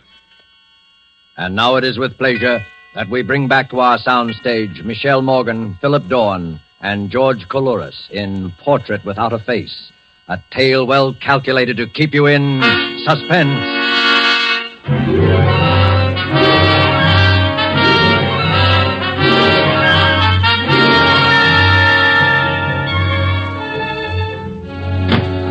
Where have you been, Colette? For a walk, Charles, along Fifth Avenue. I needed a breath of air. You're lying. You're at the Ferney Gallery. Then I'm lying. I was at the Ferney Gallery. You fool. I told you that they'd kill you once they're sure. Yes, you told me, Charles. I'm going to bed. Did you see the picture? I'm going to bed, Charles. Answer my question. No, I didn't see it. What, the gallery was closed? Yes? That's good. Good. Well, drink? No, thank you. You don't mind if I do. I haven't minded what you do since the second week of our marriage, Charles. Really? That distresses me. Oh, Colette, Yes? before you go to bed, there's something here I want you to read. What is it, Charles? This art magazine, my dear, that just came on the newsstands today, contains a charming series of reviews of the exhibit at the Ferney Gallery. René Lautrec, the French critic, has done a little piece on the picture that you're so anxious to see. He heads his review, The Murderess. Read it. Please, Read Charles. it. It'll satisfy your curiosity once and for all. Begin here. This portrait. This portrait without a face is no ordinary canvas. This is a portrait of a crime etched on the mind of a man who must have been there to see it happen. One cannot describe the portrait in words, only in action. This way. The artist is sitting in a darkened room, resting from the noise of a party upstairs in the big house. Yes, the reception for General Vauban, Paris, 1939. Go on. The artist The artist is resting in the darkened room. Suddenly there are two shots. The sliding doors to the library open. Standing in the doorway is the silhouette of a woman in evening dress. Charles, I Give it can't... to me. The woman's back is towards the artist. He doesn't see her face. At the woman's feet is a hand outstretched. The hand of a dead man. Who is the man, Colette? Vauban. General Vauban's dead. All this happens in an instant. The picture is photographed on the brain of the artist. A woman in evening dress standing in a doorway, her back turned. That is, portrait without a face.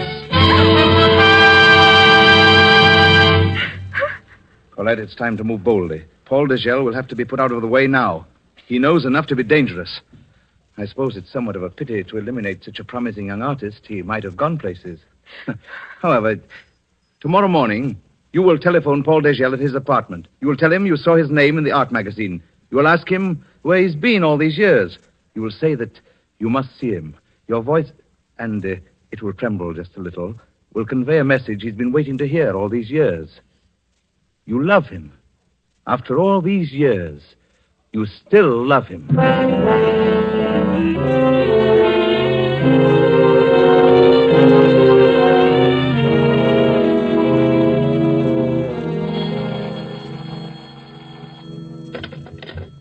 Hello? Yes, this is Paul Dugel. Colette. Colette.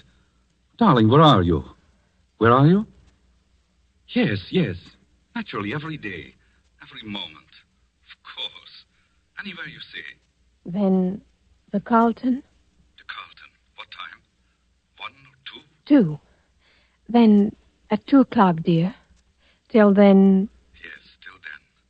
I'm so happy, Colette. Goodbye. Goodbye, darling. Goodbye, Paul. Oh, that was very convincing, my dear. So much sentiment in your voice. See that it doesn't affect your actions. It's your life or his, Colette. So you've told me. Well, remember it.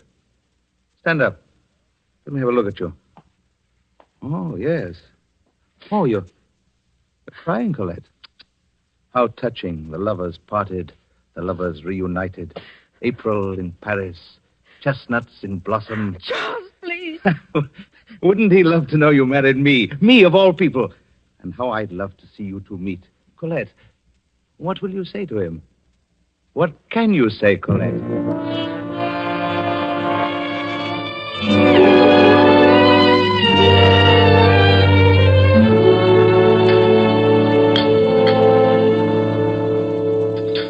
What can I say, Paul? Nothing for a moment. Just let me look at you. Will Monsieur order now? No, not yet. Not just yet. Yes, wait.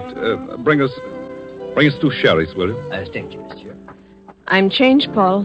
You can see that. A little. A deepness around the eyes, perhaps. You've been unhappy, Colette. Yes. I wrote to you almost every day for a year. I couldn't answer, Paul. Colette, why did you run away? Oh, you mustn't ask me. Was there anyone... No one in my heart. No one ever to fill your place. I thought when you didn't come back that... Oh, darling. You were right to think anything of me. I thought of Charles Gaveau. I remembered how insane he was about you. Please, Paul, don't talk about Charles. I thought if you ever married Gaveau, then... I'm sorry. There's so much I don't know about your life. 4 years. Oh, I knew everything about you. Press notices. I wanted to be a success. For you, Colette. I followed everything you did. The prison camp, I remember that. When you escaped to this country, your first exhibit here. I have all the clippings. Oh, I was so happy for you, Paul. I was so glad they believed in you as I did. Yes, you have been good to me in this country. Very good to me. More than I deserve. No, not more. Only you're just you. I know. I've read the reviews of the exhibit at the Ferney Gallery. Yes, they seem to like that. Paul, I want to see that exhibit. Of course, Colette. Anytime. No, not any time. I want you to show it to me tonight. Tonight? Please, Paul. After the crowds have gone from the gallery. My first look at your work in so many years. I don't want to share it with anyone. I just want there to be you And I. Well, then that's how you shall have it. Darling, of course, I want you to see it. I want you to see every piece in the exhibit. There is one that has attracted considerable attention. Portrait without a face. Oh. Oh, yes. I read about that one. There is much of my life in that painting, Colette. Certainly much of the past 4 years. But your work on it has been so worthwhile. No, not entirely. Not just yet. Colette, do you remember the death of General Vauban? Vauban? That was sometime in 1940, wasn't it? 1939, the year you left Paris. Oh, yes, that's right. As you recall, Vauban was our greatest advocate of air power. There were people in Paris who hated Vauban and wanted him out of the way. Your friend Charles Caveau and his newspapers were the general's bitterest enemies. And do you know a curious thing, Colette? What, Paul? Some of the best people in France were duped by Cavau's newspapers into believing that Vauban was an arch criminal. Yes, I remember. Briefly, some deluded woman fancied herself a modern Joan of Arc and killed Vauban, thinking she was saving her country. A woman? But they say the crime was never solved. It wasn't, but it will be, I think, very soon. Yes, I'm sure that... Forgive me, darling. I hadn't meant to burden you with this. Oh, it is yourself you must not burden, Paul. You have given this matter much of your life. Much of your thought, haven't you? All of my thought, Colette. When I wasn't thinking of you. Or painting. Painting? When I was painting, I thought of you most. I think that in every picture there was something of you. Sometimes the light on your hair. Sometimes the way you hold your hand. Even in Portrait Without a Face? Is there something of me in that one? In that one? 2 sherries, monsieur. Oh, yes, thank you. Yes, Colette. I think that even in that one there's something of you. And it's very strange because you... Well, anyway, tonight you'll see for yourself. To you, darling. To our reunion, Paul?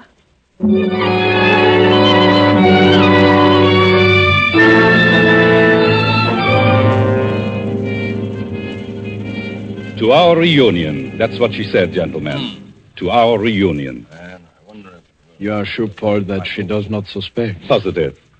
She is utterly convinced that I am as blindly infatuated with her as ever. She is convinced that in my blindness I shall step out upon the stage she has set for me. We shall see who has set the stage. We shall see who portrays the victim. It will take courage, Paul. Perhaps. There are not many who have your kind of courage. No, there are not many who have my kind of hate, or who have waited so long to spend it. But have no fear, gentlemen. You will see that I do not fail. You will be with me tonight. All of you. With you? I do not understand. I should have said, you will be present in the wings just off the stage. It's just 10 now. In less than an hour, my guest will arrive. Before long, he will come into this room to see the portrait. The room will be quite dark. You will be in the background. There will be no way to recognize the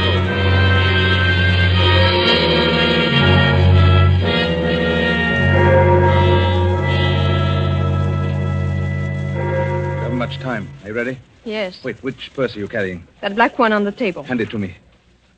Good. Just the right size. Oh, don't look so wide-eyed and innocent. You've seen a pistol loaded before? Charles, couldn't we? Perhaps it would be best for me to have a look in on you and Degel this evening. Oh, please, Charles. How do I know that you'll do what you're told? You said it was his life or mine. But you're a sentimental fool. You might... I'll do what I'm told. Very well. Remember, I'll be waiting across the street on the cathedral steps. I'll give you till 11 o'clock. If you're not out at 11... I'll be out. Yes. Yes, you'd better be. Ready to fire. Here's your purse. The pistol, you see? On top. Watch out when you pay the cab fare. Yes, Charles. I'll be waiting for you on the cathedral steps. And you have till 11 o'clock.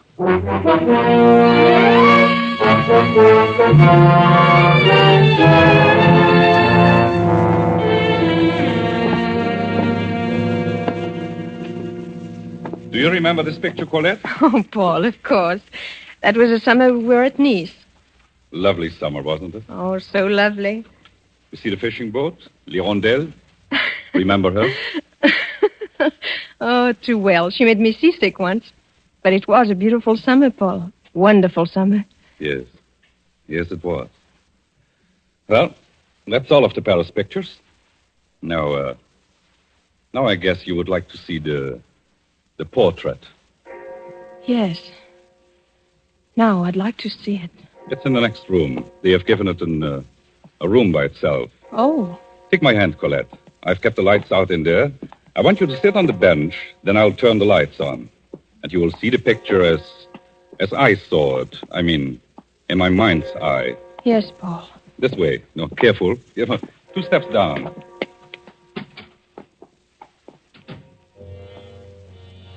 You are trembling, Colette. I've always been afraid of the dark. Here's the bench. Sit here. No. Sit here. You're in front of the picture now. I'm going to turn on the light. Hurry, Paul. I don't like this. I just want to give you the full effect of it. Are you watching? Straight ahead. Yes, Paul. So, may I present then my portrait without a face? Oh, Paul! Oh, Paul. I thought you would find it effective. Now we'll put aside pretense. You know who that woman is. She's Colette, standing in the doorway of General Vauban's library. The hand of the dead man at her feet is the hand of General Vauban, my friend. That blood on the floor is the blood of Vauban. The blood that is touching the evening slipper of Colette. Stop it, Paul. Stop it. I've waited a long time for you, Colette. 4 years. I said then that I would make someone pay for the murder of General Vauban. We have a committee, Colette. We formed it back there in Paris in the dark days, just before the war broke out. The committee knows everything about the people who planned the death of Vauban. The committee knows who did the murder itself. Settling with that person has been my special assignment. I have been your special assignment. Your special prize. Is that what you mean? That's what I mean. Oh, I don't care, really. Not now. You cared enough to want to fight back. You came here armed. Oh, no. Don't open your purse. I took the trouble to remove the pistol while you were taking off your coat. No, not this one in my right hand. That's mine. This one. This pistol here. It is yours, isn't it? Yes. French make. Did Charles give it to you? Charles? Yes, Charles. I knew you married Charles. I found it out just before I lost track of you 2 years ago. I knew you married Charles, and I knew why. And you told me this afternoon. Yes, I made you believe that I didn't know about Charles. I want you to come up here to the gallery. I knew you had to come here to find out how much I knew. Charles was right. He said it was your life or mine. He's very clever, Charles. Do you remember when you first met him? I warned you away. I remember. You were impressed by Charles and his politically wise friends. But you didn't know that Charles had sold out his country. I didn't know. You had duped him to believing that Vauban was a traitor. Charles dominated your mind. He controlled you as an hypnotist. They needed someone to murder Vauban, so you were chosen. You were to be the savior of France. You exulted in the role, and you believed it. Yes, up to the very last. Up to the last moment. Then I didn't see how I could go through with it. I couldn't bear the thought of killing a man. You're lying, Colette. No, Paul, no, listen to me. I stood there looking at Vauban, the pistol in my hand. He looked up. He started walking toward me, telling me to give him the pistol. I felt dizzy. Oh, I wanted to run away But I raised the pistol. There were 2 shots. And he fell at my feet. I dropped the gun. Then you opened the library door to escape. Yes. I ran out on the terrace and through the garden. I ran blindly and fell. Then I felt a strong pair of arms lift me up. Charles was there. You told him you had killed Vauban. Yes, I begged him to take me away I needed someone desperately. He promised me to take me out of France and let me forget. Oh, Paul. Paul, turn out the light on that horrible picture, please. The light stays on, Colette. I want you to keep looking at the picture. That picture was painted for a purpose. And now the purpose is going to be fulfilled.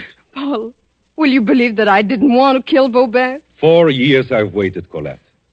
Now it works out according to plan. I didn't want to kill a man. I didn't want to go away with Charles, but I was in too deep. Paul, listen to me. I've loved you, always. You must know that. After tonight? After your coming here to kill me? Open my gun, Paul. Open it up. You'll see that it's empty. I took the shells out on my way here. Oh, why don't you do it, Paul? It's true. I knew I couldn't go through with it. Not this time. Not with you. Paul. It's too late, Colette. Keep sitting on that bench, Colette. Keep looking at the picture. Don't move. I won't, but you must believe me. Paul, wait. Just look at the picture, Colette. The picture. Listen. Please listen. I'm telling the truth, Paul. My gun wasn't loaded. Listen, Paul! For you, Deschelles. It's yours, sir.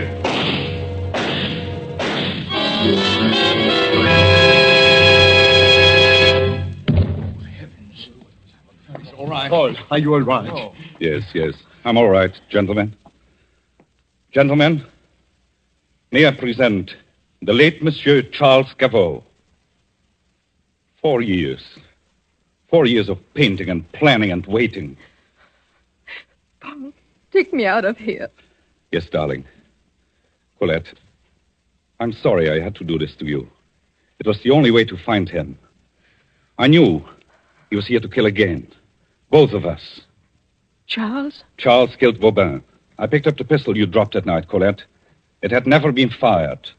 Charles was never certain you would have the nerve to go through with it. At the last moment, he took a hand himself. The shots that killed Vauban were fired from the terrace. In your terror, you believed that you did it. Charles let you believe it all these years. Oh, Paul. I knew he would follow you here tonight. I left the door open for him. He came downstairs when we entered his room. He could hear us talking. I wanted him to hear. I needed time, Colette. Colette, I'm sorry. That was the only way to meet him face to face. Oh, Paul. Don't ever leave me. Never leave me. Never, Colette. We are together now. For always. But before we go, there's one thing left. You see this knife? For us, that is the end of Portrait Without a Face.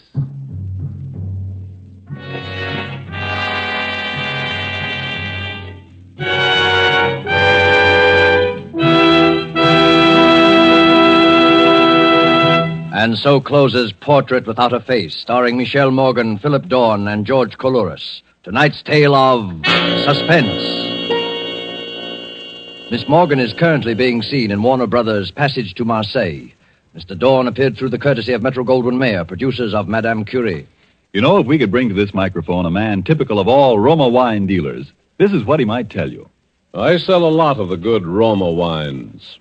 They are, you know, America's largest selling wines. My Roma wine customers, I've noticed, are sociable people who enjoy entertaining friends. Talking with me, they give a lot of credit for the success of their entertaining to the enjoyable Roma wines they serve. They're thrifty people, too, these buyers of Roma wines. What else could offer so much enjoyment for so little cost?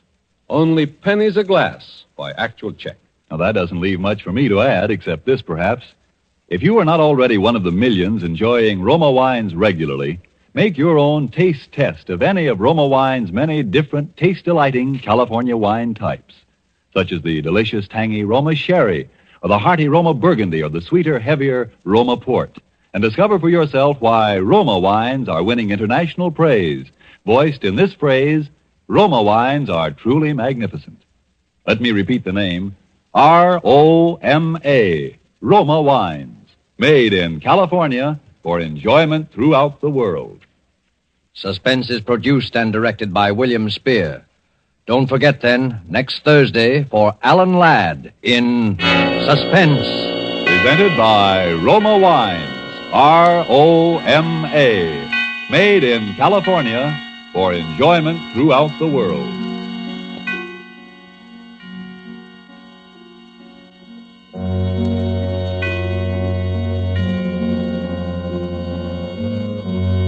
This is CBS, the Columbia Broadcasting System.